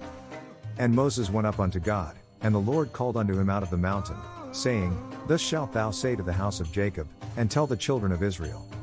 Ye have seen what I did unto the Egyptians, and how I bare you on eagle's wings, and brought you unto myself. Now therefore, if ye will obey my voice indeed, and keep my covenant, then ye shall be a peculiar treasure unto me above all people, for all the earth is mine. And ye shall be unto me a kingdom of priests, and an holy nation. These are the words which thou shalt speak unto the children of Israel. And Moses came and called for the elders of the people, and laid before their faces all these words which the Lord commanded him. And all the people answered together, and said, All that the Lord hath spoken we will do. And Moses returned the words of the people unto the Lord. And the Lord said unto Moses, Lo, I come unto thee in a thick cloud, that the people may hear when I speak with thee, and believe thee forever. And Moses told the words of the people unto the Lord. And the Lord said unto Moses, Go unto the people, and sanctify them today and tomorrow, and let them wash their clothes. And be ready against the 3rd day, for the 3rd day the Lord will come down in the sight of all the people upon Mount Sinai. And thou shalt set bounds unto the people round about, saying, Take heed to yourselves, that ye go not up into the mount, or touch the border of it. Whosoever toucheth the mount shall be surely put to death. There shall not an hand touch it, but he shall surely be stoned, or shot through, whether it be beast or man, it shall not live. When the trumpet soundeth long, they shall come up to the mount. And Moses went down from the mount unto the people, and sanctified the people, and they washed their clothes. And he said unto the people, Be ready against the 3rd day, come not at your wives. And it came to pass on the 3rd day in the morning, that there were thunders and lightnings, and a thick cloud upon the mount, and the voice of the trumpet exceeding loud, so that all the people that was in the camp trembled. And Moses brought forth the people out of the camp to meet with God, and they stood at the nether part of the mount. And Mount Sinai was altogether on a smoke, because the Lord descended upon it in fire, and the smoke thereof ascended as the smoke of a furnace, and the whole mount quaked greatly. And when the voice of the trumpet sounded long, and waxed louder and louder, Moses spake, and God answered him by a voice. And the Lord came down upon Mount Sinai, on the top of the mount, and the Lord called Moses up to the top of the mount, and Moses went up. And the Lord said to him, Go down and warn the people so they do not force their way through to see the Lord, and many of them perish. And let the priests also, which come near to the Lord, sanctify themselves, lest the Lord break forth upon them. And Moses said unto the Lord, The people cannot come up to Mount Sinai, for thou chargedst us, saying, Set bounds about the mount, and sanctify it. The Lord replied, Go down and bring Aaron up with you. But the priests and the people must not force their way through to come up to the Lord, or he will break out against them. So Moses went down unto the people, and spake unto them. Chapter 20. And God spake all these words, saying, I am the Lord thy God, which have brought thee out of the land of Egypt, out of the house of bondage. Thou shalt have no other gods before me. Thou shalt not make unto thee any graven image, or any likeness of anything that is in heaven above, or that is in the earth beneath, or that is in the water under the earth. Thou shalt not bow down thyself to them, nor serve them. For I the Lord thy God am a jealous God, visiting the iniquity of the fathers upon the children unto the third and fourth generation of them that hate me, and showing mercy unto thousands of them that love me, and keep my commandments. Thou shalt not take the name of the Lord thy God in vain, for the Lord will not hold him guiltless that taketh his name in vain. Remember the Sabbath day, to keep it holy. 6 days shalt thou labor, and do all thy work. But the seventh day is the Sabbath of the Lord thy God, in it thou shalt not do any work, thou, nor thy son, nor thy daughter, thy manservant, nor thy maidservant, nor thy cattle, nor thy stranger that is within thy gates. For in 6 days the Lord made heaven and earth, the sea, and all that in them is, and rested the seventh day. Wherefore the Lord blessed the Sabbath day, and hallowed it. Honor thy father and thy mother, that thy days may be long upon the land which the Lord thy God giveth thee. Thou shalt not kill. Thou shalt not commit adultery. Thou shalt not steal. Thou shalt not bear false witness against thy neighbor. Thou shalt not covet thy neighbor's house. Thou shalt not covet thy neighbor's wife, nor his manservant, nor his maidservant, nor his ox, nor his donkey, nor anything that is thy neighbor's. And all the people saw the thunderings, and the lightnings, and the noise of the trumpet, and the mountain smoking. And when the people saw it, they removed, and stood afar off. And they said unto Moses, Speak thou with us, and we will hear, but let not God speak with us, lest we die. And Moses said unto the people, Fear not, for God is come to prove you, and that his fear may be before your faces, that ye sin not. And the people stood afar off, and Moses drew near unto the thick darkness where God was. And the Lord said unto Moses, Thus thou shalt say unto the children of Israel, Ye have seen that I have talked with you from heaven. Ye shall not make with me gods of silver, neither shall ye make unto you gods of gold. Make an altar of earth for me, and sacrifice on it your burnt offerings and fellowship offerings, your sheep and goats and your cattle. Wherever I cause my name to be honored, I will come to you and bless you. If you make an altar of stones for me, do not build it with dressed stones, for you will defile it if you use a tool on it. And do not go up to my altar on steps, or your private parts may be exposed. Chapter 21. Now these are the judgments which thou shalt set before them. If thou buy an Hebrew servant, 6 years he shall serve, and in the 7th he shall go out free for nothing. If he came in by himself, he shall go out by himself. If he were married, then his wife shall go out with him. If his master have given him a wife, and she have borne him sons or daughters, the wife and her children shall be her master's, and he shall go out by himself. And if the servant shall plainly say, I love my master, my wife, and my children, I will not go out free. Then his master must take him before the judges. He shall take him to the door or the doorpost and pierce his ear with an awl. Then he will be his servant for life. And if a man sell his daughter to be a maidservant, she shall not go out as the men servants do. If she please not her master, who hath betrothed her to himself, then shall he let her be redeemed. To sell her unto a strange nation he shall have no power, seeing he hath dealt deceitfully with her. And if he have betrothed her unto his son, he shall deal with her after the manner of daughters. If he take him another wife, her food, her raiment, and her duty of marriage, shall he not diminish. And if he do not these three unto her, then shall she go out free without money.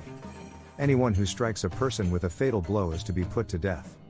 And if a man lie not in wait, but God deliver him into his hand, then I will appoint thee a place whither he shall flee.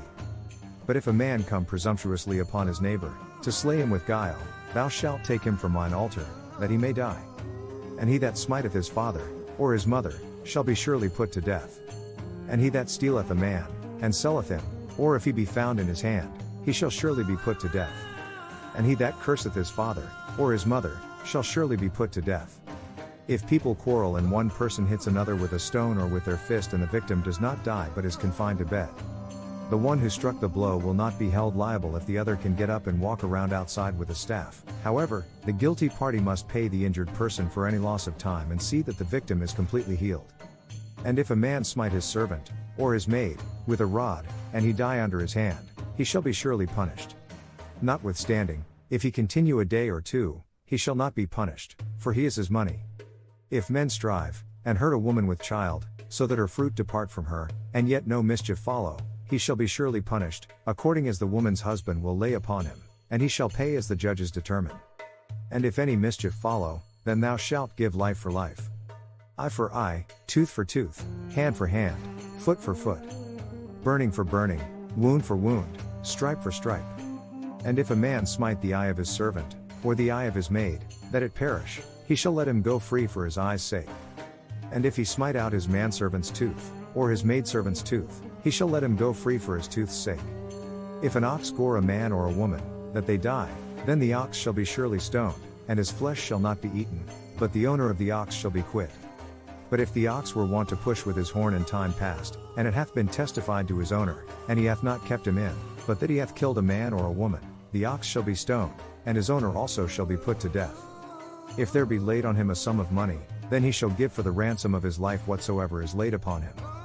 Whether he have gored a son, or have gored a daughter, according to this judgment shall it be done unto him.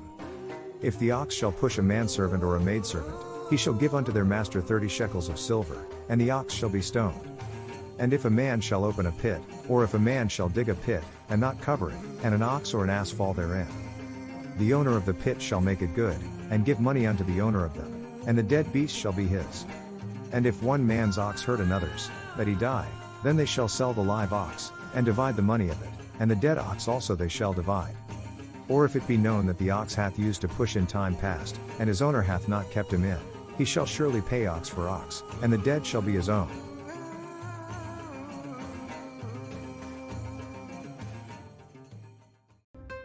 Chapter 22. If a man shall steal an ox, or a sheep, and kill it, or sell it, he shall restore 5 oxen for an ox, and 4 sheep for a sheep. If a thief is caught breaking in at night and is struck a fatal blow, the defender is not guilty of bloodshed. If the sun be risen upon him, there shall be bloodshed for him, for he should make full restitution. If he have nothing, then he shall be sold for his theft. If the theft be certainly found in his hand alive, whether it be ox, or donkey, or sheep, he shall restore double. If a man shall cause a field or vineyard to be eaten, and shall put in his beast, and shall feed in another man's field, of the best of his own field, and of the best of his own vineyard, shall he make restitution. If fire break out, and catch in thorns, so that the stacks of corn, or the standing corn, or the field, be consumed therewith, he that kindled the fire shall surely make restitution. If a man shall deliver unto his neighbor money or stuff to keep, and it be stolen out of the man's house, if the thief be found, let him pay double. If the thief be not found, then the master of the house shall be brought unto the judges, to see whether he have put his hand unto his neighbor's goods. For all manner of trespass, whether it be for ox, for ass, for sheep, for raiment, or for any manner of lost thing which another challengeth to be his, the cause of both parties shall come before the judges, and whom the judges shall condemn, he shall pay double unto his neighbor. If a man deliver unto his neighbor an donkey, or an ox, or a sheep, or any beast, to keep, and it die, or be hurt, or driven away, no man seeing it, then shall an oath of the Lord be between them both, that he hath not put his hand unto his neighbor's goods, and the owner of it shall accept thereof, and he shall not make it good. And if it be stolen from him, he shall make restitution unto the owner thereof. If it be torn in pieces, then let him bring it for witness, and he shall not make good that which was torn. And if a man borrow aught of his neighbor, and it be hurt, or die, the owner thereof being not with it, he shall surely make it good. But if the owner is with the animal, the borrower will not have to pay. If the animal was hired, the money paid for the hire covers the loss. And if a man entice a maid that is not betrothed, and lie with her, he shall surely endow her to be his wife. If her father utterly refuse to give her unto him, he shall pay money according to the dowry of virgins. Do not allow a sorceress to live. Anyone who has sexual relations with an animal is to be put to death. He that sacrificeth unto any god, save unto the Lord only, he shall be utterly destroyed. Thou shalt neither vex a stranger, nor oppress him, for ye were strangers in the land of Egypt. Ye shall not afflict any widow, or fatherless child. If thou afflict them in any wise, and they cry at all unto me, I will surely hear their cry. And my wrath shall wax hot, and I will kill you with the sword, and your wives shall be widows, and your children fatherless. If you lend money to one of my people among you who is needy, do not treat it like a business deal, charge no interest. If thou at all take thy neighbor's raiment to pledge, thou shalt deliver it unto him by that the sun goeth down. For that is his covering only, it is his raiment for his skin, wherein shall he sleep?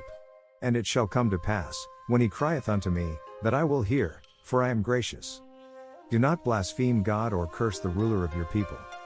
Thou shalt not delay to offer the first of thy ripe fruits, and of thy liquors, the firstborn of thy sons shalt thou give unto me. Likewise shalt thou do with thine oxen, and with thy sheep. 7 days it shall be with his dam. On the 8th day thou shalt give it me. And ye shall be holy men unto me, neither shall ye eat any flesh that is torn of beasts in the field, ye shall cast it to the dogs. Chapter 23.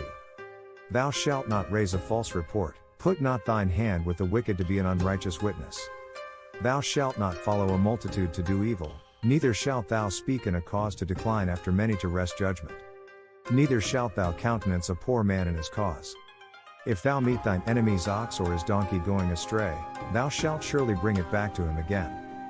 If you see the donkey of someone who hates you fallen down under its load, do not leave it there, be sure you help them with it. Thou shalt not wrest the judgment of thy poor in his cause. Keep thee far from a false matter, and the innocent and righteous slay thou not, for I will not justify the wicked. Do not accept a bribe, for a bribe blinds those who see and twists the words of the innocent. Also thou shalt not oppress a stranger, for ye know the heart of a stranger, seeing ye were strangers in the land of Egypt. And 6 years thou shalt sow thy land, and shalt gather in the fruits thereof. But the 7th year thou shalt let it rest and lie still, that the poor of thy people may eat, and what they leave the beasts of the field shall eat. In like manner thou shalt deal with thy vineyard, and with thy oliveyard. 6 days do your work, but on the 7th day do not work, so that your ox and your donkey may rest, and so that the slave born in your household and the foreigner living among you may be refreshed. And in all things that I have said unto you be circumspect, and make no mention of the name of other gods, neither let it be heard out of thy mouth. 3 times thou shalt keep a feast unto me in the year. Thou shalt keep the feast of unleavened bread, thou shalt eat unleavened bread 7 days, as I commanded thee, in the time appointed of the month Abib, for in it thou camest out from Egypt, and none shall appear before me empty. Celebrate the festival of harvest with the first fruits of the crops you sow in your field. Celebrate the festival of ingathering at the end of the year, when you gather in your crops from the field. 3 times in the year all thy males shall appear before the Lord God. Do not offer the blood of a sacrifice to me along with anything containing yeast. The first of the firstfruits of thy land thou shalt bring into the house of the Lord thy God. Thou shalt not see the kid in his mother's milk. Behold, I send an angel before thee, to keep thee in the way, and to bring thee into the place which I have prepared. Beware of him, and obey his voice, provoke him not, for he will not pardon your transgressions, for my name is in him. But if thou shalt indeed obey his voice, and do all that I speak, then I will be an enemy unto thine enemies, and an adversary unto thine adversaries. For mine angel shall go before thee, and bring thee in unto the Amorites, and the Hittites, and the Perizzites, and the Canaanites, the Hivites, and the Jebusites, and I will cut them off. Thou shalt not bow down to their gods, nor serve them, nor do after their works, but thou shalt utterly overthrow them, and quite break down their images. And ye shall serve the Lord your God, and he shall bless thy bread, and thy water, and I will take sickness away from the midst of thee. There shall nothing cast their young, nor be barren, in thy land, the number of thy days I will fulfill. I will send my fear before thee, and will destroy all the people to whom thou shalt come, and I will make all thine enemies turn their backs unto thee. And I will send hornets before thee, which shall drive out the Hivite, the Canaanite, and the Hittite, from before thee. I will not drive them out from before thee in 1 year, lest the land become desolate, and the beast of the field multiply against thee. By little and little I will drive them out from before thee, until thou be increased, and inherit the land. And I will set thy bounds from the Red Sea even unto the sea of the Philistines, and from the desert unto the river, for I will deliver the inhabitants of the land into your hand, and thou shalt drive them out before thee. Thou shalt make no covenant with them, nor with their gods. They shall not dwell in thy land, lest they make thee sin against me, for if thou serve their gods, it will surely be a snare unto thee. Chapter 24. And he said unto Moses, Come up unto the Lord, thou, and Aaron, Nadab, and Abihu, and 70 of the elders of Israel, and worship ye afar off. And Moses alone shall come near the Lord, but they shall not come nigh, neither shall the people go up with him. And Moses came and told the people all the words of the Lord, and all the judgments, and all the people answered with one voice, and said, All the words which the Lord hath said will we do. And Moses wrote all the words of the Lord, and rose up early in the morning, and builded an altar under the hill, and 12 pillars, according to the 12 tribes of Israel. And he sent young men of the children of Israel, which offered burnt offerings, and sacrificed peace offerings of oxen unto the Lord.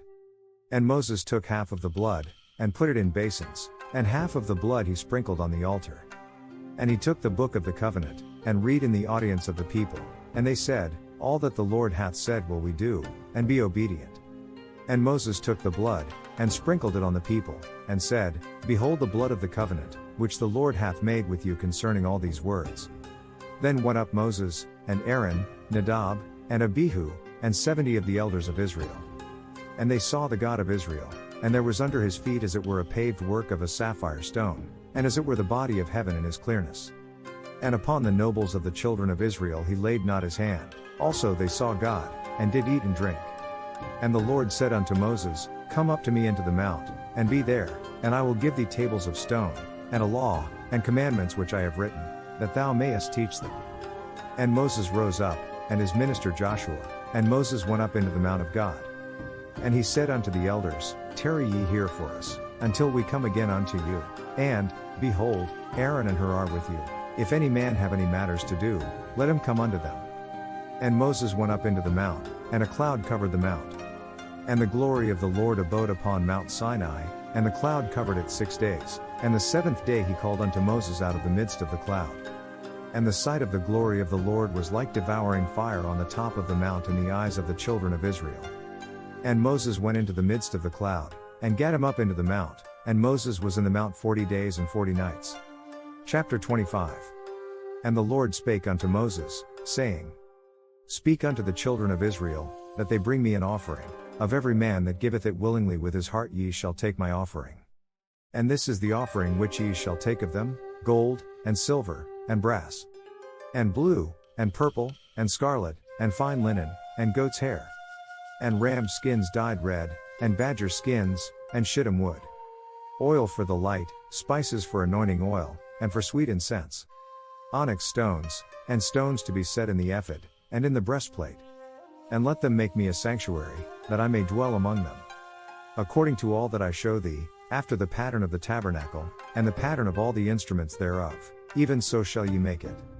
And they shall make an ark of shittim wood, 2 cubits and a half shall be the length thereof, and 1 cubit and a half the breadth thereof, and 1 cubit and a half the height thereof. And thou shalt overlay it with pure gold, within and without shalt thou overlay it, and shalt make upon it a crown of gold round about. And thou shalt cast 4 rings of gold for it, and put them in the 4 corners thereof, and 2 rings shall be in the one side of it, and 2 rings in the other side of it. Then make poles of acacia wood and overlay them with gold. Insert the poles into the rings on the sides of the ark to carry it. The staves shall be in the rings of the ark, they shall not be taken from it. And thou shalt put into the ark the testimony which I shall give thee. And thou shalt make a mercy seat of pure gold, 2 cubits and a half shall be the length thereof, and 1 cubit and a half the breadth thereof. And thou shalt make 2 cherubims of gold, of beaten work shalt thou make them, in the 2 ends of the mercy seat. And make 1 cherub on the one end, and the other cherub on the other end, even of the mercy seat shall ye make the cherubims on the 2 ends thereof. And the cherubims shall stretch forth their wings on high, covering the mercy seat with their wings, and their faces shall look one to another, toward the mercy seat shall the faces of the cherubims be. And thou shalt put the mercy seat above upon the ark, and in the ark thou shalt put the testimony that I shall give thee. And there I will meet with thee, and I will commune with thee from above the mercy seat, from between the 2 cherubims which are upon the ark of the testimony, of all things which I will give thee in commandment unto the children of Israel. Thou shalt also make a table of shittim wood, 2 cubits shall be the length thereof, and 1 cubit the breadth thereof, and 1 cubit and a half the height thereof. And thou shalt overlay it with pure gold, and make thereto a crown of gold round about. And thou shalt make unto it a border of an hand breadth round about, and thou shalt make a golden crown to the border thereof round about. And thou shalt make for it 4 rings of gold, and put the rings in the 4 corners that are on the 4 feet thereof. Over against the border shall the rings be for places of the staves to bear the table. And thou shalt make the staves of shittim wood, and overlay them with gold, that the table may be borne with them. And thou shalt make the dishes thereof, and spoons thereof, and covers thereof, and bowls thereof, to cover withal, of pure gold shalt thou make them. And thou shalt set upon the table showbread before me alway. And thou shalt make a candlestick of pure gold, of beaten work shall the candlestick be made, his shaft, and his branches, his bowls, his knops, and his flowers, shall be of the same. And 6 branches shall come out of the sides of it, 3 branches of the candlestick out of the one side, and 3 branches of the candlestick out of the other side. 3 bowls made like unto almonds, with a knop and a flower in one branch, and 3 bowls made like almonds in the other branch, with a knop and a flower, so in the 6 branches that come out of the candlestick. And in the candlesticks shall be 4 bowls made like unto almonds, with their knops and their flowers. And there shall be a knop under 2 branches of the same, and a knop under 2 branches of the same, and a knop under 2 branches of the same, according to the 6 branches that proceed out of the candlestick. Their knops and their branches shall be of the same, all it shall be one beaten work of pure gold.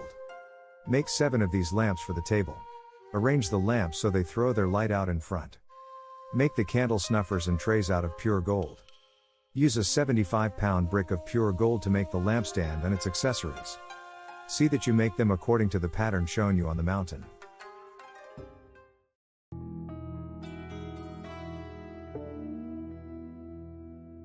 Chapter 26. Moreover thou shalt make the tabernacle with curtains of fine twined linen, and blue, and purple, and scarlet, with cherubims of cunning work shalt thou make them. The length of one curtain shall be 28 cubits, and the breadth of one curtain 4 cubits, and every one of the curtains shall have one measure. The 5 curtains shall be coupled together one to another, and other 5 curtains shall be coupled one to another. And thou shalt make loops of blue upon the edge of the one curtain from the selvage in the coupling, and likewise shalt thou make in the uttermost edge of another curtain, in the coupling of the second. 50 loops shalt thou make in the one curtain, and 50 loops shalt thou make in the edge of the curtain that is in the coupling of the second, that the loops may take hold one of another. And thou shalt make 50 taches of gold, and couple the curtains together with the taches, and it shall be one tabernacle. And thou shalt make curtains of goat's hair to be a covering upon the tabernacle. 11 curtains shalt thou make. The length of one curtain shall be 30 cubits, and the breadth of one curtain 4 cubits, and the 11 curtains shall be all of one measure. And thou shalt couple 5 curtains by themselves, and 6 curtains by themselves, and shalt double the 6th curtain in the forefront of the tabernacle. And thou shalt make 50 loops on the edge of the one curtain that is outmost in the coupling, and 50 loops in the edge of the curtain which coupleth the second. And thou shalt make 50 taches of brass, and put the taches into the loops, and couple the tent together, that it may be one. And the remnant that remaineth of the curtains of the tent, the half curtain that remaineth, shall hang over the backside of the tabernacle. And a cubit on the one side, and a cubit on the other side of that which remaineth in the length of the curtains of the tent, it shall hang over the sides of the tabernacle on this side and on that side, to cover it. And thou shalt make a covering for the tent of ram skins dyed red, and a covering above of badger skins. And thou shalt make boards for the tabernacle of shittim wood standing up. 10 cubits shall be the length of a board, and a cubit and a half shall be the breadth of one board. 2 tenons shall there be in one board, set in order one against another. Thus shalt thou make for all the boards of the tabernacle. And thou shalt make the boards for the tabernacle, 20 boards on the south side southward. And thou shalt make 40 sockets of silver under the 20 boards, 2 sockets under one board for his 2 tenons, and 2 sockets under another board for his 2 tenons. And for the second side of the tabernacle on the north side there shall be 20 boards. And there 40 sockets of silver, 2 sockets under one board, and 2 sockets under another board. And for the sides of the tabernacle westward thou shalt make 6 boards. And 2 boards shalt thou make for the corners of the tabernacle in the 2 sides. And they shall be coupled together beneath, and they shall be coupled together above the head of it unto one ring. Thus shall it be for them both, they shall be for the 2 corners. And they shall be 8 boards, and their sockets of silver, 16 sockets, 2 sockets under one board, and 2 sockets under another board. And thou shalt make bars of shittim wood, 5 for the boards of the one side of the tabernacle, and 5 bars for the boards of the other side of the tabernacle, and 5 bars for the boards of the side of the tabernacle, for the 2 sides westward. And the middle bar in the midst of the board shall reach from end to end. And thou shalt overlay the boards with gold, and make their rings of gold for places for the bars, and thou shalt overlay the bars with gold. And thou shalt rear up the tabernacle according to the fashion thereof which was showed thee in the mount. And thou shalt make a veil of blue, and purple, and scarlet, and fine twined linen of cunning work, with cherubim shall it be made. And thou shalt hang it upon 4 pillars of shittim wood overlaid with gold, their hooks shall be of gold, upon the 4 sockets of silver. And thou shalt hang up the veil under the taches, that thou mayest bring in thither within the veil the ark of the testimony, and the veil shall divide unto you between the holy place and the most holy. And thou shalt put the mercy seat upon the ark of the testimony in the most holy place. And thou shalt set the table without the veil, and the candlestick over against the table on the side of the tabernacle toward the south, and thou shalt put the table on the north side. And thou shalt make an hanging for the door of the tent, of blue, and purple, and scarlet, and fine twined linen, wrought with needlework. And thou shalt make for the hanging 5 pillars of shittim wood, and overlay them with gold, and their hooks shall be of gold, and thou shalt cast 5 sockets of brass for them. Chapter 27. And thou shalt make an altar of shittim wood, 5 cubits long, and 5 cubits broad. The altar shall be 4 square, and the height thereof shall be 3 cubits. And thou shalt make the horns of it upon the 4 corners thereof, his horns shall be of the same, and thou shalt overlay it with brass. Make all its utensils of bronze, its pots to remove the ashes, and its shovels, sprinkling bowls, meat forks and firepans. And thou shalt make for it a grate of network of brass, and upon the net shalt thou make 4 brassen rings in the 4 corners thereof.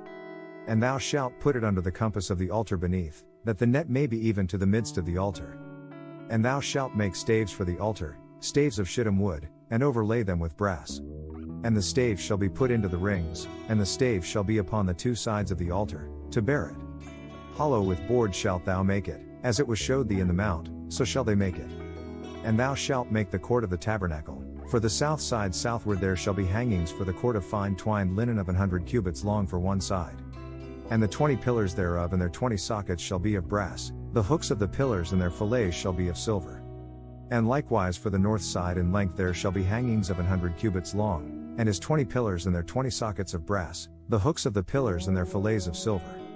And for the breadth of the court on the west side shall be hangings of 50 cubits, their pillars 10, and their sockets 10. And the breadth of the court on the east side eastward shall be 50 cubits. The hangings of one side of the gate shall be 15 cubits, their pillars 3, and their sockets 3. And on the other side shall be hangings 15 cubits, their pillars 3, and their sockets 3.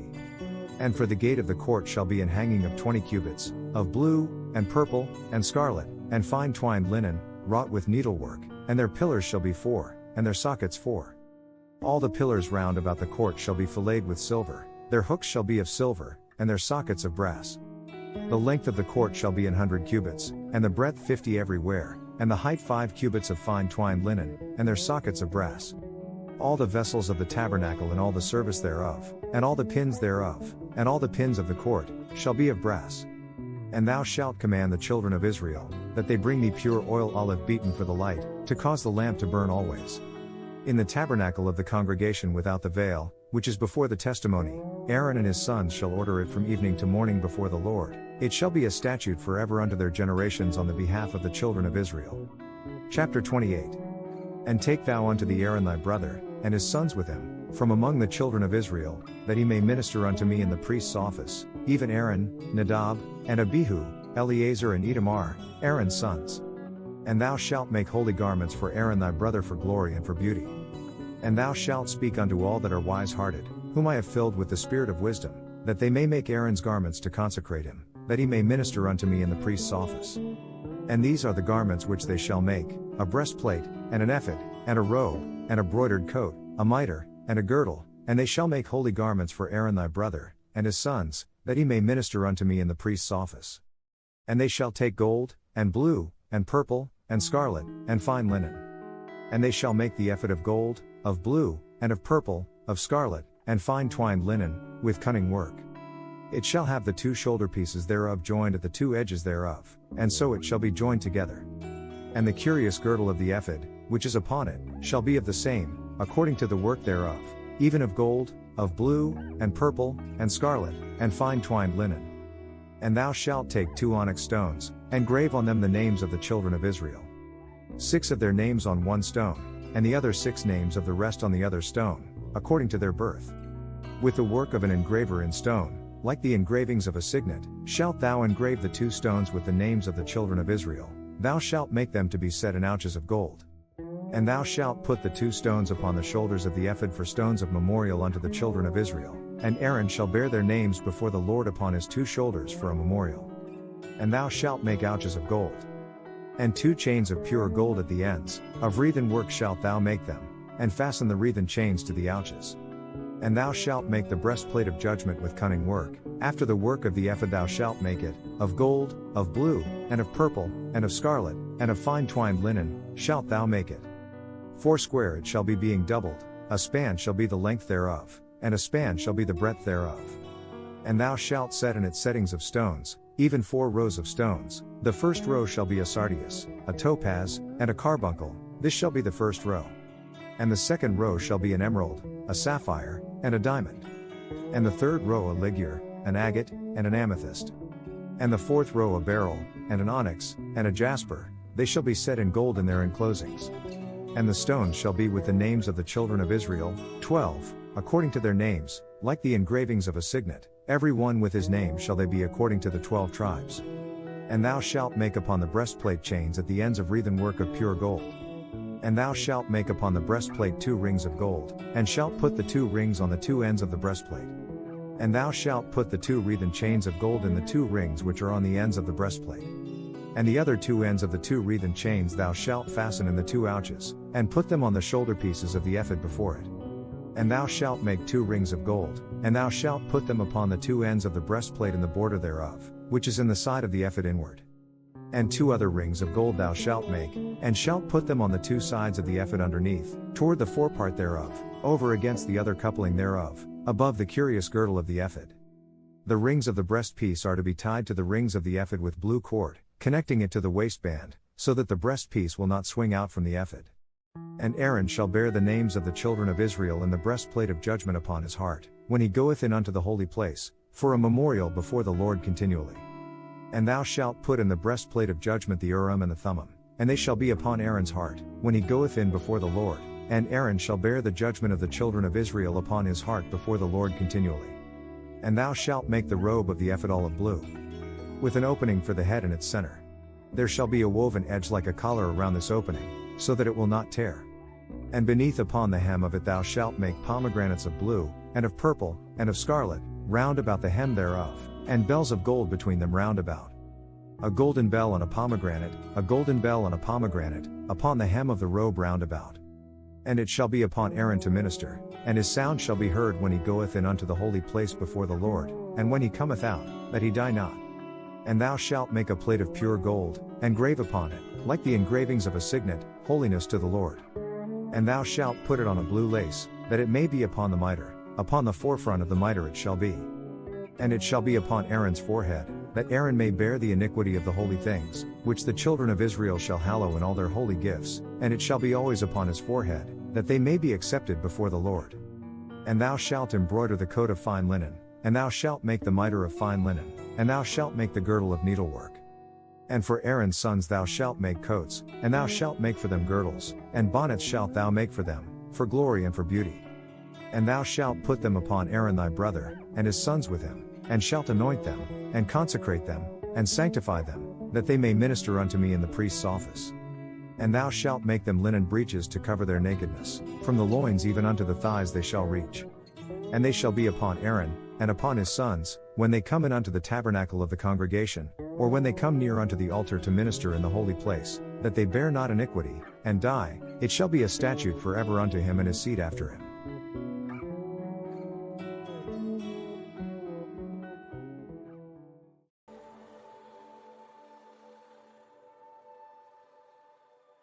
This is what you are to do to consecrate them, so they may serve me as priests. Take a young bull and 2 rams without defect. And unleavened bread, and cakes unleavened tempered with oil, and wafers unleavened anointed with oil, of wheaten flour shalt thou make them. And thou shalt put them into one basket, and bring them in the basket, with the bullock and the 2 rams. And Aaron and his sons thou shalt bring unto the door of the tabernacle of the congregation, and shalt wash them with water. And thou shalt take the garments, and put upon Aaron the coat, and the robe of the ephod, and the breastplate, and gird him with the curious girdle of the ephod. And thou shalt put the mitre upon his head, and put the holy crown upon the mitre. Then shalt thou take the anointing oil, and pour it upon his head, and anoint him. And thou shalt bring his sons, and put coats upon them. And thou shalt gird them with girdles, Aaron and his sons, and put the bonnets on them, and the priest's office shall be theirs for a perpetual statute, and thou shalt consecrate Aaron and his sons. And thou shalt cause a bullock to be brought before the tabernacle of the congregation, and Aaron and his sons shall put their hands upon the head of the bullock. And thou shalt kill the bullock before the Lord, by the door of the tabernacle of the congregation. And thou shalt take of the blood of the bullock, and put it upon the horns of the altar with thy finger, and pour all the blood beside the bottom of the altar. And thou shalt take all the fat that covereth the inwards, and the caul that is above the liver, and the 2 kidneys, and the fat that is upon them, and burn them upon the altar. But the flesh of the bullock, and his skin, and his dung, shalt thou burn with fire without the camp, it is a sin offering. Thou shalt also take 1 ram, and Aaron and his sons shall put their hands upon the head of the ram. And thou shalt slay the ram, and thou shalt take his blood, and sprinkle it round about upon the altar. And thou shalt cut the ram in pieces, and wash the inwards of him, and his legs, and put them unto his pieces, and unto his head. And thou shalt burn the whole ram upon the altar, it is a burnt offering unto the Lord, it is a sweet savor, an offering made by fire unto the Lord. And thou shalt take the other ram, and Aaron and his sons shall put their hands upon the head of the ram. Then shalt thou kill the ram, and take of his blood, and put it upon the tip of the right ear of Aaron, and upon the tip of the right ear of his sons, and upon the thumb of their right hand, and upon the great toe of their right foot, and sprinkle the blood upon the altar round about. And thou shalt take of the blood that is upon the altar, and of the anointing oil, and sprinkle it upon Aaron, and upon his garments, and upon his sons, and upon the garments of his sons with him. And he shall be hallowed, and his garments, and his sons' garments with him. Also thou shalt take of the ram the fat and the rump, and the fat that covereth the inwards, and the caul above the liver, and the 2 kidneys, and the fat that is upon them, and the right shoulder, for it is a ram of consecration. And 1 loaf of bread, and 1 cake of oiled bread, and 1 wafer out of the basket of the unleavened bread that is before the Lord. And thou shalt put all in the hands of Aaron, and in the hands of his sons, and shalt wave them for a wave offering before the Lord. And thou shalt receive them of their hands, and burn them upon the altar for a burnt offering, for a sweet savor before the Lord, it is an offering made by fire unto the Lord. And thou shalt take the breast of the ram of Aaron's consecration, and wave it for a wave offering before the Lord, and it shall be thy part. And thou shalt sanctify the breast of the wave offering, and the shoulder of the heave offering, which is waved, and which is heaved up, of the ram of the consecration, even of that which is for Aaron, and of that which is for his sons. And it shall be Aaron's and his sons by a statute forever from the children of Israel, for it is an heave offering, and it shall be an heave offering from the children of Israel of the sacrifice of their peace offerings, even their heave offering unto the Lord. And the holy garments of Aaron shall be his sons after him, to be anointed therein, and to be consecrated in them. And that son that is priest in his stead shall put them on 7 days, when he cometh into the tabernacle of the congregation to minister in the holy place. And thou shalt take the ram of the consecration, and seethe his flesh in the holy place. And Aaron and his sons shall eat the flesh of the ram, and the bread that is in the basket by the door of the tabernacle of the congregation. And they shall eat those things wherewith the atonement was made, to consecrate and to sanctify them, but a stranger shall not eat thereof, because they are holy. And if aught of the flesh of the consecrations, or of the bread, remain unto the morning, then thou shalt burn the remainder with fire, it shall not be eaten, because it is holy. And thus shalt thou do unto Aaron, and to his sons, according to all things which I have commanded thee. 7 days shalt thou consecrate them. And thou shalt offer every day a bullock for a sin offering for atonement, and thou shalt cleanse the altar, when thou hast made an atonement for it, and thou shalt anoint it, to sanctify it. 7 days thou shalt make an atonement for the altar, and sanctify it, and it shall be an altar most holy, whatsoever toucheth the altar shall be holy. Now this is that which thou shalt offer upon the altar, 2 lambs of the first year day by day continually. The 1 lamb thou shalt offer in the morning, and the other lamb thou shalt offer at even. And with the 1 lamb a 10th deal of flour mingled with the 4th part of an hin of beaten oil, and the 4th part of an hin of wine for a drink offering. And the other lamb thou shalt offer at even, and shalt do thereto according to the meat offering of the morning, and according to the drink offering thereof, for a sweet savor, an offering made by fire unto the Lord. This shall be a continual burnt offering throughout your generations at the door of the tabernacle of the congregation before the Lord, where I will meet you, to speak thereunto thee. And there I will meet with the children of Israel, and the tabernacle shall be sanctified by my glory. And I will sanctify the tabernacle of the congregation, and the altar, I will sanctify also both Aaron and his sons, to minister to me in the priest's office. And I will dwell among the children of Israel, and will be their God. And they shall know that I am the Lord their God, that brought them forth out of the land of Egypt, that I may dwell among them. I am the Lord their God. Chapter 30. And thou shalt make an altar to burn incense upon, of shittim wood shalt thou make it. A cubit shall be the length thereof, and a cubit the breadth thereof, 4 shall it be, and 2 cubits shall be the height thereof, the horns thereof shall be of the same. And thou shalt overlay it with pure gold, the top thereof, and the sides thereof round about, and the horns thereof, and thou shalt make unto it a crown of gold round about. And 2 golden rings shalt thou make to it under the crown of it, by the 2 corners thereof, upon the 2 sides of it shalt thou make it, and they shall be for places for the staves to bear it withal. And thou shalt make the staves of shittim wood, and overlay them with gold. And thou shalt put it before the veil that is by the ark of the testimony, before the mercy seat that is over the testimony, where I will meet with thee.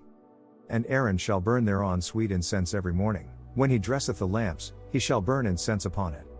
And when Aaron lighteth the lamps at even, he shall burn incense upon it, a perpetual incense before the Lord throughout your generations.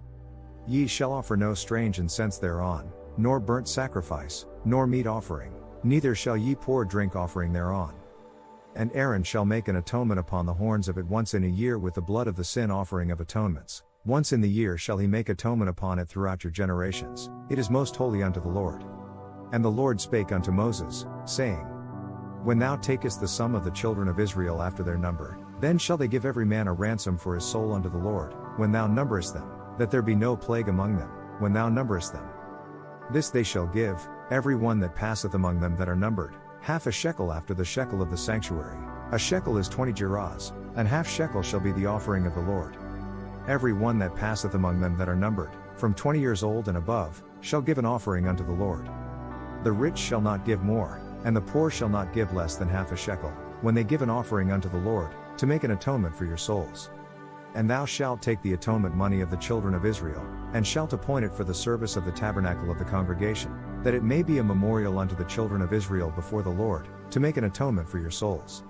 And the Lord spake unto Moses, saying, Thou shalt also make a laver of brass, and his foot also of brass, to wash withal, and thou shalt put it between the tabernacle of the congregation and the altar, and thou shalt put water therein.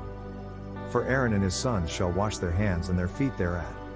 When they go into the tabernacle of the congregation, they shall wash with water, that they die not, or when they come near to the altar to minister, to burn offering made by fire unto the Lord. So they shall wash their hands and their feet, that they die not, and it shall be a statute forever to them, even to him and to his seed throughout their generations. Moreover the Lord spake unto Moses, saying, Take thou also unto thee principal spices, of pure myrrh 500 shekels, and of sweet cinnamon half so much, even 250 shekels, and of sweet calamus 250 shekels. And of cassia 500 shekels, after the shekel of the sanctuary, and of oil olive and hin. And thou shalt make it an oil of holy ointment, an ointment compound after the art of the apothecary, it shall be an holy anointing oil. And thou shalt anoint the tabernacle of the congregation therewith, and the ark of the testimony, and the table and all his vessels, and the candlestick and his vessels, and the altar of incense, and the altar of burnt offering with all his vessels, and the laver and his foot. And thou shalt sanctify them, that they may be most holy, whatsoever toucheth them shall be holy. And thou shalt anoint Aaron and his sons, and consecrate them, that they may minister unto me in the priest's office. And thou shalt speak unto the children of Israel, saying, This shall be an holy anointing oil unto me throughout your generations. Upon man's flesh shall it not be poured, neither shall ye make any other like it, after the composition of it. It is holy, and it shall be holy unto you. Whosoever compoundeth any like it, or whosoever putteth any of it upon a stranger, shall even be cut off from his people. And the Lord said unto Moses, Take unto thee sweet spices, stacte, and onycha, and galbanum, these sweet spices with pure frankincense, of each shall there be a like weight. And thou shalt make it a perfume, a confection after the art of the apothecary, tempered together, pure and holy. And thou shalt beat some of it very small, and put of it before the testimony in the tabernacle of the congregation, where I will meet with thee, it shall be unto you most holy. And as for the perfume which thou shalt make, ye shall not make to yourselves according to the composition thereof, it shall be unto thee holy for the Lord. Whosoever shall make like unto that, to smell thereto, shall even be cut off from his people. Chapter 31. And the Lord spake unto Moses, saying, See, I have called by name Bezaleel the son of Uri, the son of Hur, of the tribe of Judah. And I have filled him with the Spirit of God, in wisdom, and in understanding, and in knowledge, and in all manner of workmanship. To devise cunning works, to work in gold, and in silver, and in brass, and in cutting of stones, to set them, and in carving of timber, to work in all manner of workmanship. And I, behold, I have given with him Aholiab, the son of Ahisamach, of the tribe of Dan, and in the hearts of all that are wise-hearted I have put wisdom, that they may make all that I have commanded thee. The tabernacle of the congregation, and the ark of the testimony, and the mercy seat that is thereupon, and all the furniture of the tabernacle. And the table and his furniture, and the pure candlestick with all his furniture, and the altar of incense. And the altar of burnt offering with all his furniture, and the laver in his foot. Chapter 29.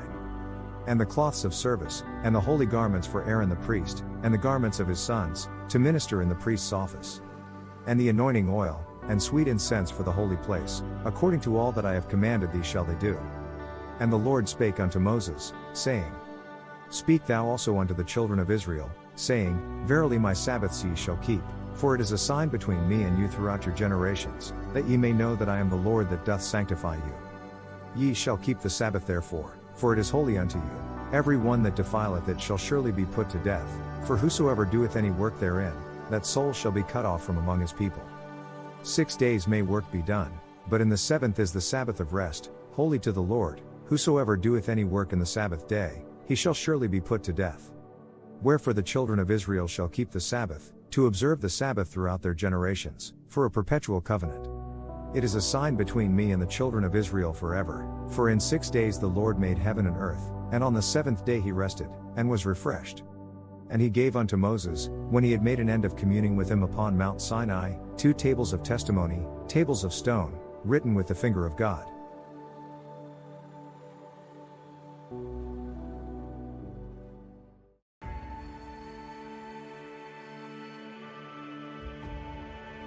When the people saw that Moses was so long in coming down from the mountain, they gathered around Aaron and said, Come, make us gods who will go before us.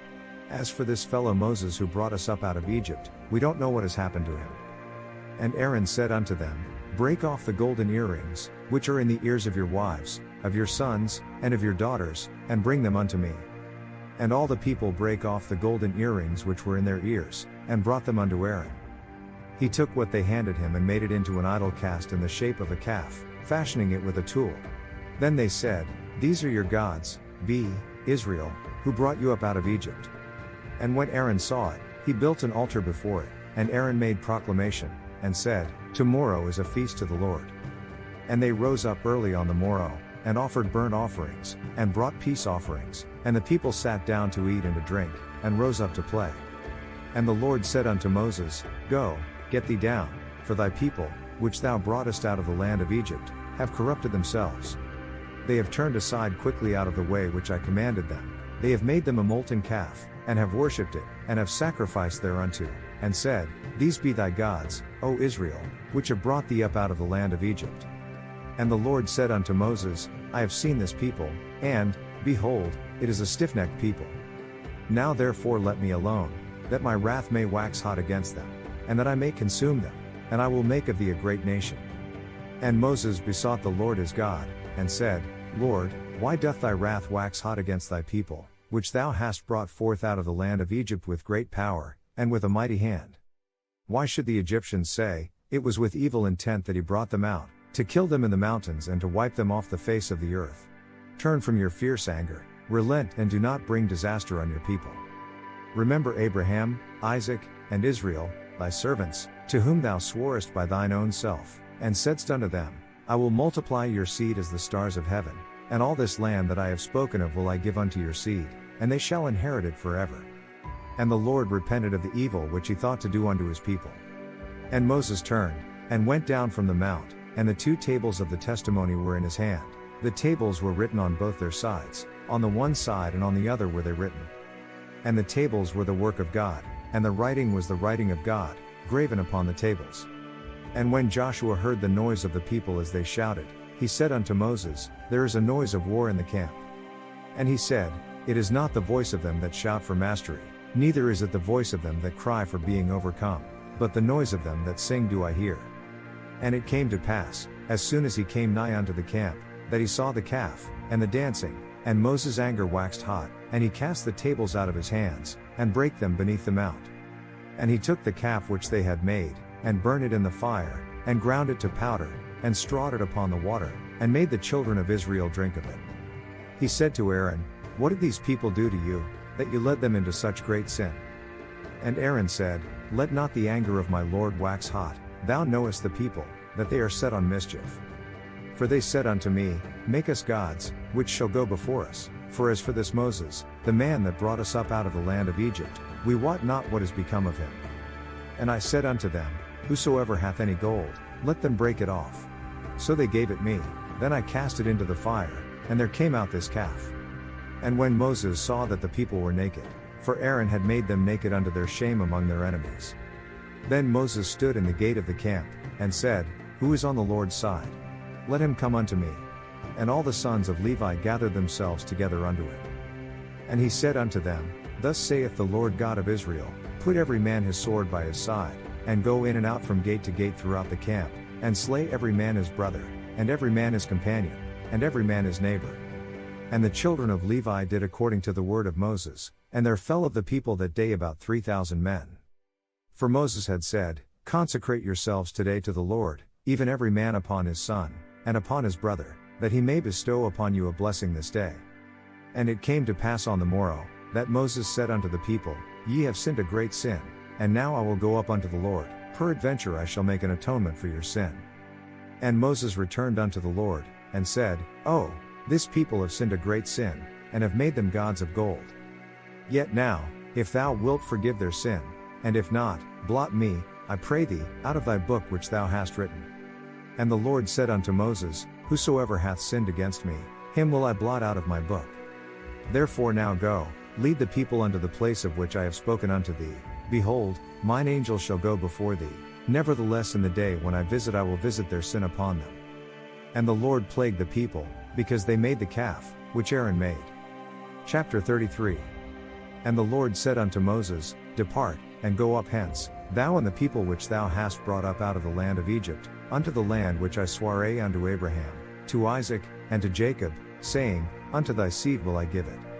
And I will send an angel before thee, and I will drive out the Canaanite, the Amorite, and the Hittite, and the Perizzite, the Hivite, and the Jebusite. Go up to the land flowing with milk and honey.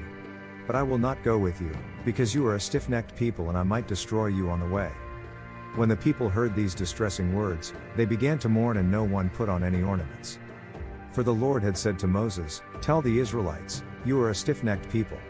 If I were to go with you even for a moment, I might destroy you. Now take off your ornaments and I will decide what to do with you. And the children of Israel stripped themselves of their ornaments by the Mount Horeb. And Moses took the tabernacle, and pitched it without the camp, afar off from the camp, and called it the tabernacle of the congregation. And it came to pass, that every one which sought the Lord went out unto the tabernacle of the congregation, which was without the camp. And it came to pass, when Moses went out unto the tabernacle, that all the people rose up, and stood every man at his tent door, and looked after Moses, until he was gone into the tabernacle. And it came to pass, as Moses entered into the tabernacle, the cloudy pillar descended, and stood at the door of the tabernacle, and the Lord talked with Moses. And all the people saw the cloudy pillar stand at the tabernacle door, and all the people rose up and worshipped, every man in his tent door. And the Lord spake unto Moses face to face, as a man speaketh unto his friend. And he turned again into the camp, but his servant Joshua, the son of Nun, a young man, departed not out of the tabernacle. And Moses said unto the Lord, See, thou sayest unto me, Bring up this people, and thou hast not let me know whom thou wilt send with me. Yet thou hast said, I know thee by name, and thou hast also found grace in my sight. Now therefore, I pray thee, if I have found grace in thy sight, show me now thy way, that I may know thee, that I may find grace in thy sight, and consider that this nation is thy people. And he said, My presence shall go with thee, and I will give thee rest. Then Moses said to him, If your presence does not go with us, do not send us up from here. How will anyone know that you are pleased with me and with your people unless you go with us?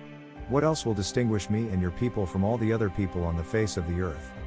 And the Lord said unto Moses, I will do this thing also that thou hast spoken, for thou hast found grace in my sight, and I know thee by name. Then Moses said, Now show me your glory. And he said, I will make all my goodness pass before thee, and I will proclaim the name of the Lord before thee, and will be gracious to whom I will be gracious, and will show mercy on whom I will show mercy. And he said, Thou canst not see my face, for there shall no man see me, and live. And the Lord said, Behold, there is a place by me, and thou shalt stand upon a rock. And it shall come to pass, while my glory passeth by, that I will put thee in a cleft of the rock, and will cover thee with my hand while I pass by. And I will take away mine hand, and thou shalt see my back parts, but my face shall not be seen. Chapter 34. And the Lord said unto Moses, Hew thee 2 tables of stone like unto the first, and I will write upon these tables the words that were in the first tables, which thou breakest. And be ready in the morning, and come up in the morning unto Mount Sinai, and present thyself there to me in the top of the mount. And no man shall come up with thee, neither let any man be seen throughout all the mount, neither let the flocks nor herds feed before that mount. And he hewed 2 tables of stone like unto the first, and Moses rose up early in the morning, and went up unto Mount Sinai, as the Lord had commanded him, and took in his hand the 2 tables of stone. And the Lord descended in the cloud, and stood with him there, and proclaimed the name of the Lord. And the Lord passed by before him, and proclaimed, the Lord God, merciful and gracious, long-suffering, and abundant in goodness and truth, keeping mercy for thousands, forgiving iniquity and transgression and sin, and that will by no means clear the guilty, visiting the iniquity of the fathers upon the children, and upon the children's children, unto the 3rd and to the 4th generation. And Moses made haste, and bowed his head toward the earth, and worshipped. And he said, If now I have found grace in thy sight, O Lord, let my Lord, I pray thee, go among us, for it is a stiff-necked people, and pardon our iniquity and our sin, and take us for thine inheritance. And he said, Behold, I make a covenant, before all thy people I will do marvels, such as have not been done in all the earth, nor in any nation. And all the people among which thou art shall see the work of the Lord, for it is a terrible thing that I will do with thee. Observe thou that which I command thee this day. Behold, I drive out before thee the Amorite, and the Canaanite, and the Hittite, and the Perizzite, and the Hivite, and the Jebusite. Take heed to thyself, lest thou make a covenant with the inhabitants of the land whither thou goest, lest it be for a snare in the midst of thee. But ye shall destroy their altars, break their images, and cut down their groves. For thou shalt worship no other God, for the Lord, whose name is a jealous God. Be careful not to make a treaty with those who live in the land, for when they prostitute themselves to their gods and sacrifice to them, they will invite you and you will eat their sacrifices. And when you choose some of their daughters as wives for your sons and those daughters prostitute themselves to their gods, they will lead your sons to do the same. Thou shalt make thee no molten gods. The feast of unleavened bread shalt thou keep. 7 days thou shalt eat unleavened bread, as I commanded thee, in the time of the month Abib, for in the month Abib thou camest out from Egypt. All that openeth the matrix is mine, and every firstling among thy cattle, whether ox or sheep, that is male. But the firstling of an donkey thou shalt redeem with a lamb, and if thou redeem him not, then shalt thou break his neck. All the firstborn of thy sons thou shalt redeem. And none shall appear before me empty. 6 days thou shalt work, but on the 7th day thou shalt rest, in earing time and in harvest thou shalt rest. And thou shalt observe the feast of weeks, of the firstfruits of wheat harvest, and the feast of ingathering at the year's end. Thrice in the year shall all your manchildren appear before the Lord God, the God of Israel. For I will cast out the nations before thee, and enlarge thy borders, neither shall any man desire thy land, when thou shalt go up to appear before the Lord thy God thrice in the year.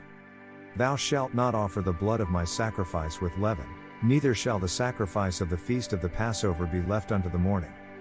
The first of the firstfruits of thy land thou shalt bring unto the house of the Lord thy God. Thou shalt not see the kid in his mother's milk. Chapter 32.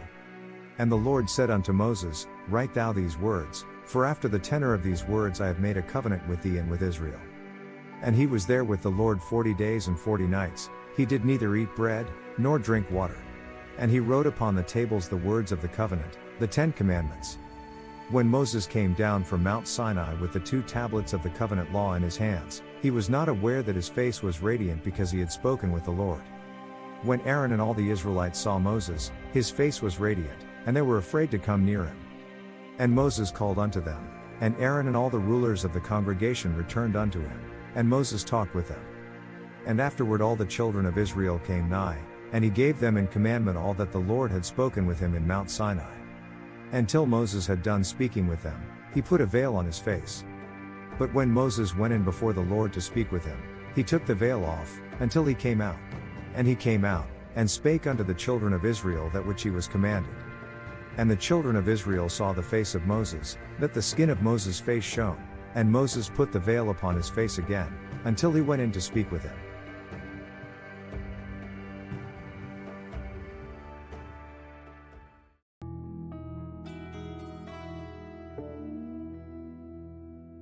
Chapter 35. And Moses gathered all the congregation of the children of Israel together, and said unto them, These are the words which the Lord hath commanded, that ye should do them. 6 days shall work be done, but on the 7th day there shall be to you an holy day, a Sabbath of rest to the Lord. Whosoever doeth work therein shall be put to death. Ye shall kindle no fire throughout your habitations upon the Sabbath day. And Moses spake unto all the congregation of the children of Israel, saying, This is the thing which the Lord commanded, saying, Take ye from among you an offering unto the Lord. Whosoever is of a willing heart, let him bring it. An offering of the Lord, gold and silver and brass, and blue and purple and scarlet and fine linen and goat's hair, and ram's skins dyed red and badger's skins and shittim wood, and oil for the light and spices for anointing oil, and for the sweet incense, and onyx stones, and stones to be set for the ephod and for the breastplate. And every wise-hearted among you shall come, and make all that the Lord hath commanded. The tabernacle, his tent, and his covering, his taches, and his boards, his bars, his pillars, and his sockets, the ark and the staves thereof, with the mercy seat and the veil of the covering, the table and his staves, and all his vessels, and the shewbread, the candlestick also for the light, and his furniture, and his lamps, with the oil for the light, and the incense altar, and his staves, and the anointing oil, and the sweet incense, and the hanging for the door at the entering in of the tabernacle, the altar of burnt offering with his brazen grate, his staves, and all his vessels, the laver in his foot, the hangings of the court, his pillars and their sockets, and the hanging for the door of the court, the pins of the tabernacle, and the pins of the court and their cords, the cloths of service to do service in the holy place, the holy garments for Aaron the priest, and the garments of his sons to minister in the priest's office. And all the congregation of the children of Israel departed from the presence of Moses. And they came, everyone whose heart stirred him up, and everyone whom his spirit made willing. And they brought the Lord's offering to the work of the tabernacle of the congregation, and for all of his service, and for the holy garments. And they came, both men and women, as many as were willing-hearted, and brought bracelets and earrings and rings and tablets, all jewels of gold.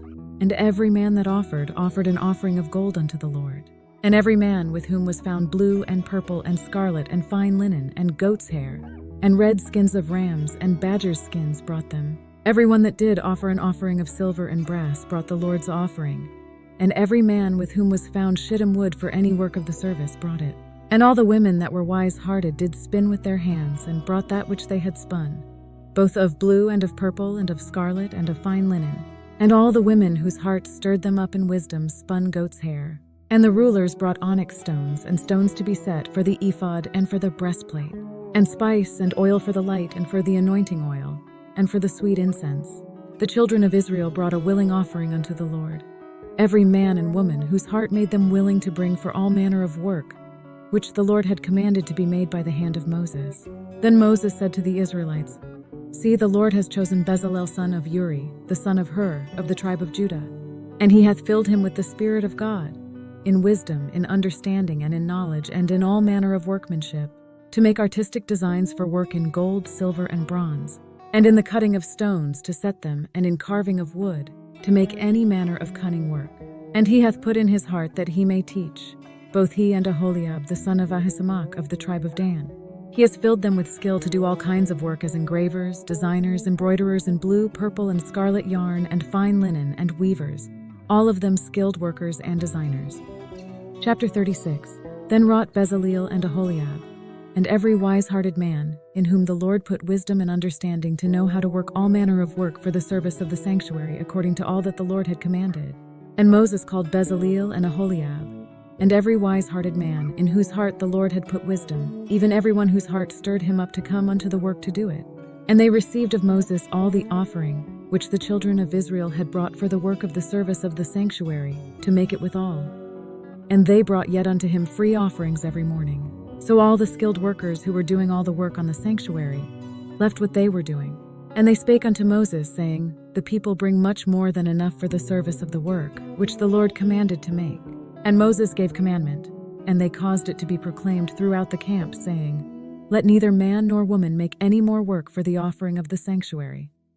So the people were restrained from bringing, for the stuff they had was sufficient for all the work to make it, and too much. And every wise-hearted man among them that wrought the work of the tabernacle made 10 curtains of fine twined linen and blue and purple and scarlet. With cherubims of cunning work made he them. The length of one curtain was 28 cubits, and the breadth of one curtain 4 cubits. The curtains were all of one size. And he coupled the 5 curtains one unto another, and the other 5 curtains he coupled one unto another. And he made loops of blue on the edge of one curtain from the selvage in the coupling. Likewise he made in the uttermost side of another curtain, in the coupling of the second. 50 loops made he in one curtain, and 50 loops made he in the edge of the curtain, which was in the coupling of the second. The loops held one curtain to another. And he made 50 taches of gold, and coupled the curtains one unto another with the taches. So it became one tabernacle. And he made curtains of goat's hair for the tent over the tabernacle. 11 curtains he made them. The length of one curtain was 30 cubits, and 4 cubits was the breadth of one curtain. The 11 curtains were of one size. And he coupled 5 curtains by themselves, and 6 curtains by themselves. And he made 50 loops upon the uttermost edge of the curtain in the coupling. And 50 loops made he upon the edge of the curtain which coupleth the second. And he made 50 taches of brass to couple the tent together, that it might be one. And he made a covering for the tent of ram's skins dyed red, and a covering of badger's skins above that. And he made boards for the tabernacle of shittim wood standing up. The length of a board was 10 cubits, and the breadth of a board 1 cubit and a half. One board had 2 tenons, equally distant one from another. Thus did he make for all the boards of the tabernacle. And he made boards for the tabernacle, 20 boards for the south side southward, and 40 sockets of silver he made under the 20 boards. 2 sockets under one board for his 2 tenons, and 2 sockets under another board for his 2 tenons. And for the other side of the tabernacle, which is toward the north corner, he made 20 boards, and their 40 sockets of silver, 2 sockets under one board, and 2 sockets under another board. And for the sides of the tabernacle westward he made 6 boards, and 2 boards made he for the corners of the tabernacle in the 2 sides. And they were coupled beneath, and coupled together at the head thereof to one ring. Thus he did to both of them in both the corners. And there were 8 boards, and their sockets were 16 sockets of silver, under every board 2 sockets. And he made bars of shittim wood, 5 for the boards of the one side of the tabernacle, and 5 bars for the boards of the other side of the tabernacle, and 5 bars for the boards of the tabernacle for the sides westward. And he made the middle bar to shoot through the boards from the one end to the other. And he overlaid the boards with gold, and made their rings of gold to be places for the bars, and overlaid the bars with gold. And he made a veil of blue and purple and scarlet and fine twined linen. With cherubims made he it of cunning work. And he made thereunto 4 pillars of shittim wood, and overlaid them with gold. Their hooks were of gold, and he cast for them 4 sockets of silver. And he made an hanging for the tabernacle door of blue and purple and scarlet and fine twined linen of needlework, and the 5 pillars of it with their hooks. And he overlaid their chapiters and their fillets with gold, but their 5 sockets were of brass. Chapter 37. And Bezaleel made the ark of shittim wood. 2 cubits and a half was the length of it, and 1 cubit and a half the breadth of it, and 1 cubit and a half the height of it. And he overlaid it with pure gold within and without, and made a crown of gold to it round about. And he cast for it 4 rings of gold, to be set by the 4 corners of it, even 2 rings upon the one side of it, and 2 rings upon the other side of it. And he made staves of shittim wood, and overlaid them with gold. And he put the staves into the rings by the sides of the ark, to bear the ark. And he made the mercy seat of pure gold. 2 cubits and a half was the length thereof, and 1 cubit and a half the breadth thereof. And he made 2 cherubims of gold, beaten out of one piece made he them, on the 2 ends of the mercy seat. 1 cherub on the end on this side, and another cherub on the other end on that side. Out of the mercy seat made he the cherubims on the 2 ends thereof. And the cherubims spread out their wings on high, and covered with their wings over the mercy seat, with their faces one to another. Even to the mercy seatward were the faces of the cherubims. And he made the table of shittim wood. 2 cubits was the length thereof, and 1 cubit the breadth thereof, and 1 cubit and a half the height thereof. And he overlaid it with pure gold, and made thereunto a crown of gold round about. Also he made thereunto a border of an handbreadth round about, and made a crown of gold for the border thereof round about. And he cast for it 4 rings of gold, and put the rings upon the 4 corners that were in the 4 feet thereof. Over against the border were the rings, the places for the staves to bear the table. And he made the staves of shittim wood, and overlaid them with gold to bear the table. And he made the vessels which were upon the table, his dishes and his spoons and his bowls and his covers to cover withal, of pure gold. And he made the candlestick of pure gold. Of beaten work made he the candlestick. His shaft and his branch, his bowls, his knops, and his flowers were of the same. And 6 branches going out of the sides thereof. 3 branches of the candlestick out of the one side thereof. And 3 branches of the candlestick out of the other side thereof. 3 bowls made after the fashion of almonds in one branch, a knop and a flower. And 3 bowls made like almonds in another branch, a knop and a flower. So throughout the 6 branches going out of the candlestick.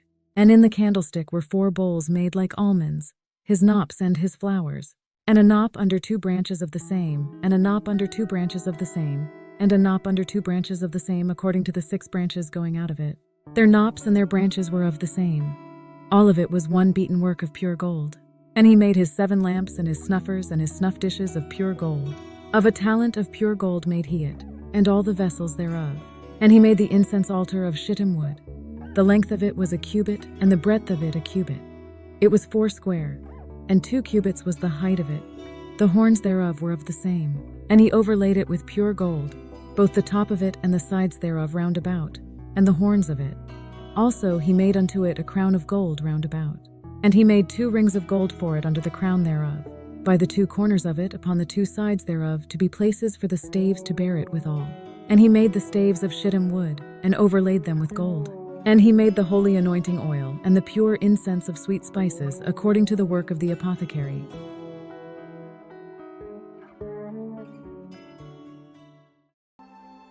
Chapter 38.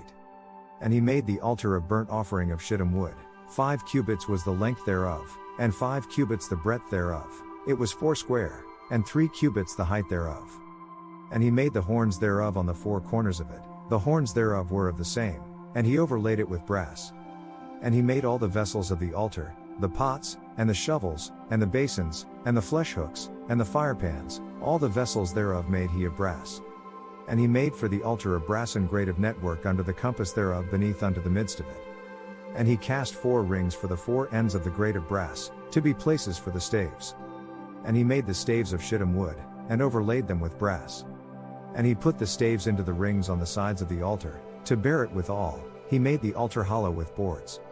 And he made the laver of brass, and the foot of it of brass, of the looking glasses of the women assembling, which assembled at the door of the tabernacle of the congregation. And he made the court, on the south side southward. The hangings of the court were of fine twined linen, 100 cubits. Their pillars were 20, and their brassen sockets 20. The hooks of the pillars and their fillets were of silver. And for the north side the hangings were 100 cubits, their pillars were 20, and their sockets of brass 20, the hooks of the pillars and their fillets of silver. And for the west side were hangings of 50 cubits, their pillars 10, and their sockets 10, the hooks of the pillars and their fillets of silver. And for the east side eastward 50 cubits. The hangings of the one side of the gate were 15 cubits, their pillars 3, and their sockets 3. And for the other side of the court gate, on this hand and that hand, were hangings of 15 cubits, their pillars 3, and their sockets 3. All the hangings of the court round about were of fine twined linen. And the sockets for the pillars were of brass, the hooks of the pillars and their fillets of silver, and the overlaying of their chapiters of silver, and all the pillars of the court were filleted with silver.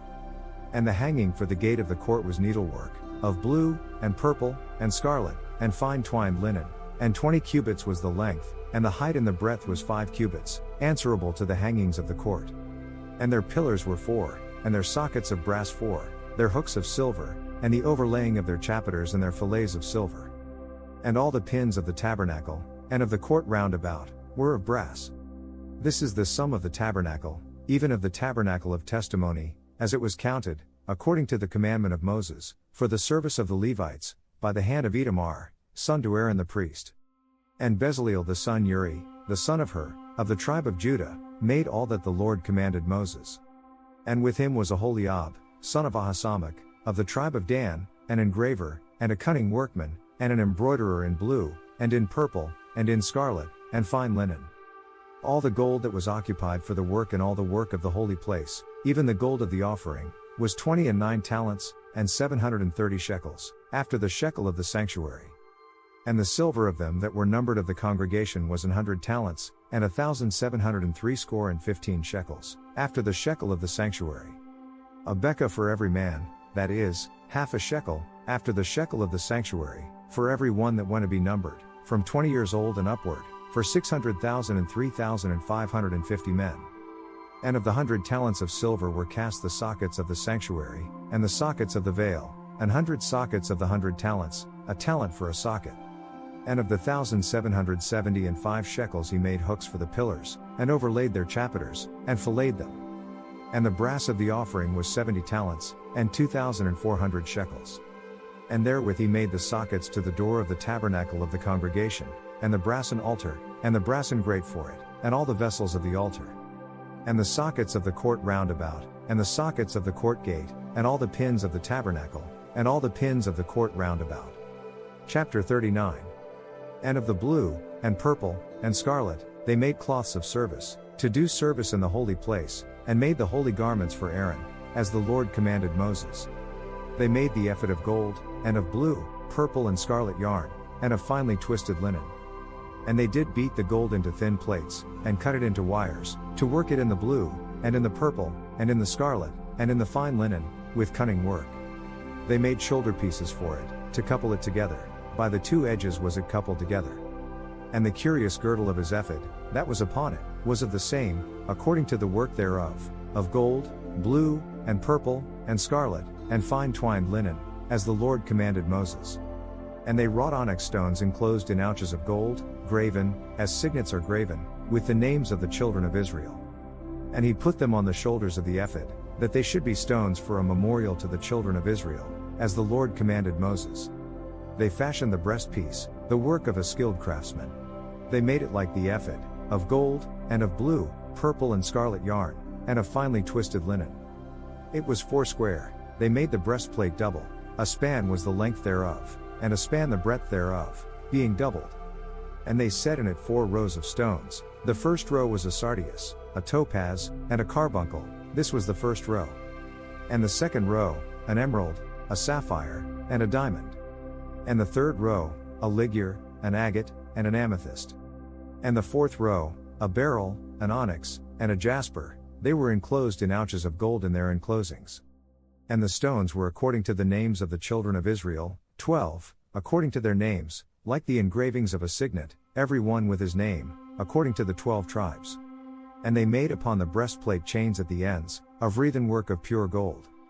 And they made 2 ouches of gold, and 2 gold rings, and put the 2 rings in the 2 ends of the breastplate. And they put the 2 wreathen chains of gold in the 2 rings on the ends of the breastplate. And the 2 ends of the 2 wreathen chains they fastened in the 2 ouches, and put them on the shoulder pieces of the ephod, before it. And they made 2 rings of gold, and put them on the 2 ends of the breastplate, upon the border of it, which was on the side of the ephod inward.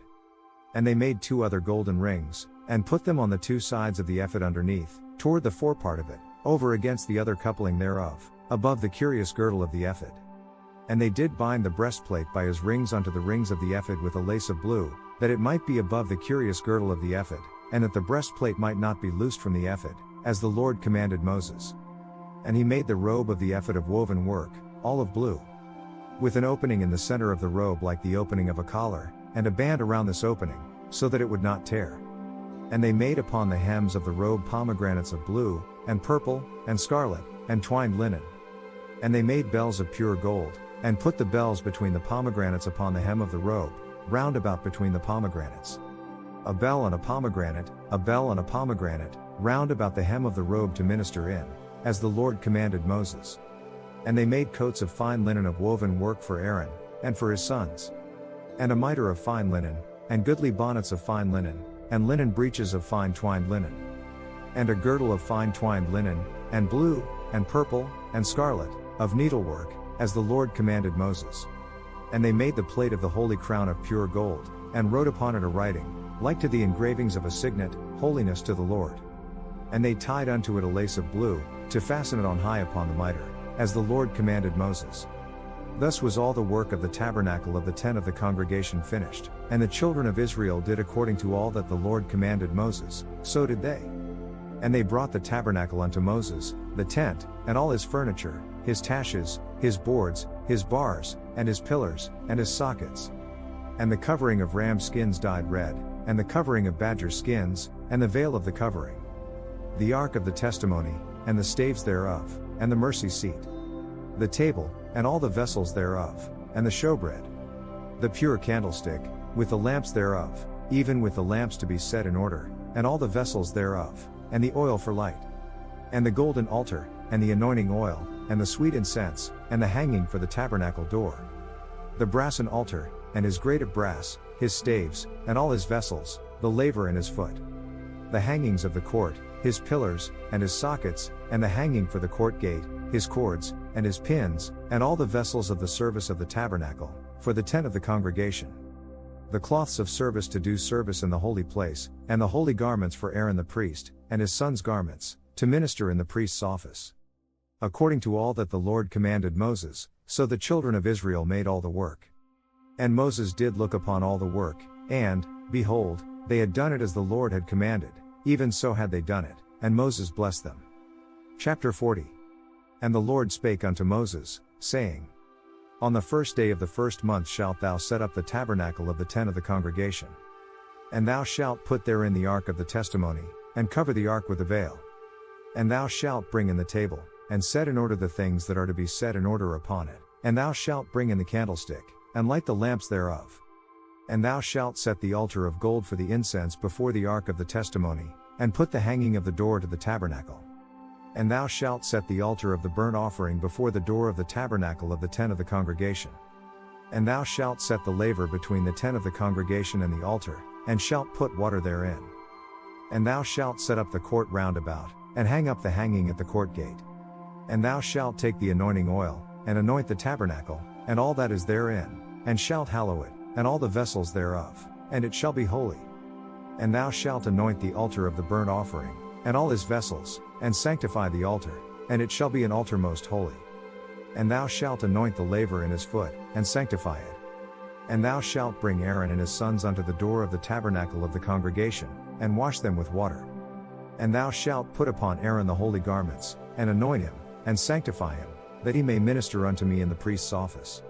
And thou shalt bring his sons, and clothe them with coats. And thou shalt anoint them, as thou didst anoint their father, that they may minister unto me in the priest's office, for their anointing shall surely be an everlasting priesthood throughout their generations. Thus did Moses, according to all that the Lord commanded him, so did he.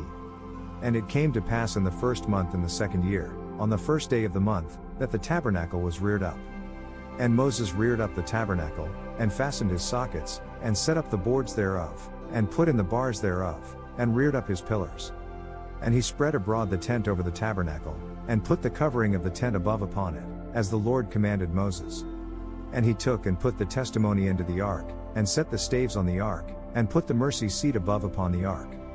And he brought the ark into the tabernacle, and set up the veil of the covering, and covered the ark of the testimony, as the Lord commanded Moses. And he put the table in the tent of the congregation, upon the side of the tabernacle northward, without the veil. And he set the bread in order upon it before the Lord, as the Lord had commanded Moses. And he put the candlestick in the tent of the congregation, over against the table, on the side of the tabernacle southward. And he lighted the lamps before the Lord, as the Lord commanded Moses. And he put the golden altar in the tent of the congregation before the veil. And he burnt sweet incense thereon, as the Lord commanded Moses. And he set up the hanging at the door of the tabernacle. And he put the altar of burnt offering by the door of the tabernacle of the tent of the congregation, and offered upon it the burnt offering and the meat offering, as the Lord commanded Moses. And he set the laver between the tent of the congregation and the altar, and put water there, to wash withal. And Moses and Aaron and his sons washed their hands and their feet thereat. When they went into the tent of the congregation, and when they came near unto the altar, they washed, as the Lord commanded Moses. And he reared up the court round about the tabernacle and the altar, and set up the hanging of the court gate. So Moses finished the work. Then a cloud covered the tent of the congregation, and the glory of the Lord filled the tabernacle. And Moses was not able to enter into the tent of the congregation, because the cloud abode thereon, and the glory of the Lord filled the tabernacle. And when the cloud was taken up from over the tabernacle, the children of Israel went onward in all their journeys. But if the cloud were not taken up, then they journeyed not till the day that it was taken up. For the cloud of the Lord was upon the tabernacle by day, and fire was on it by night, in the sight of all the house of Israel, throughout all their journeys.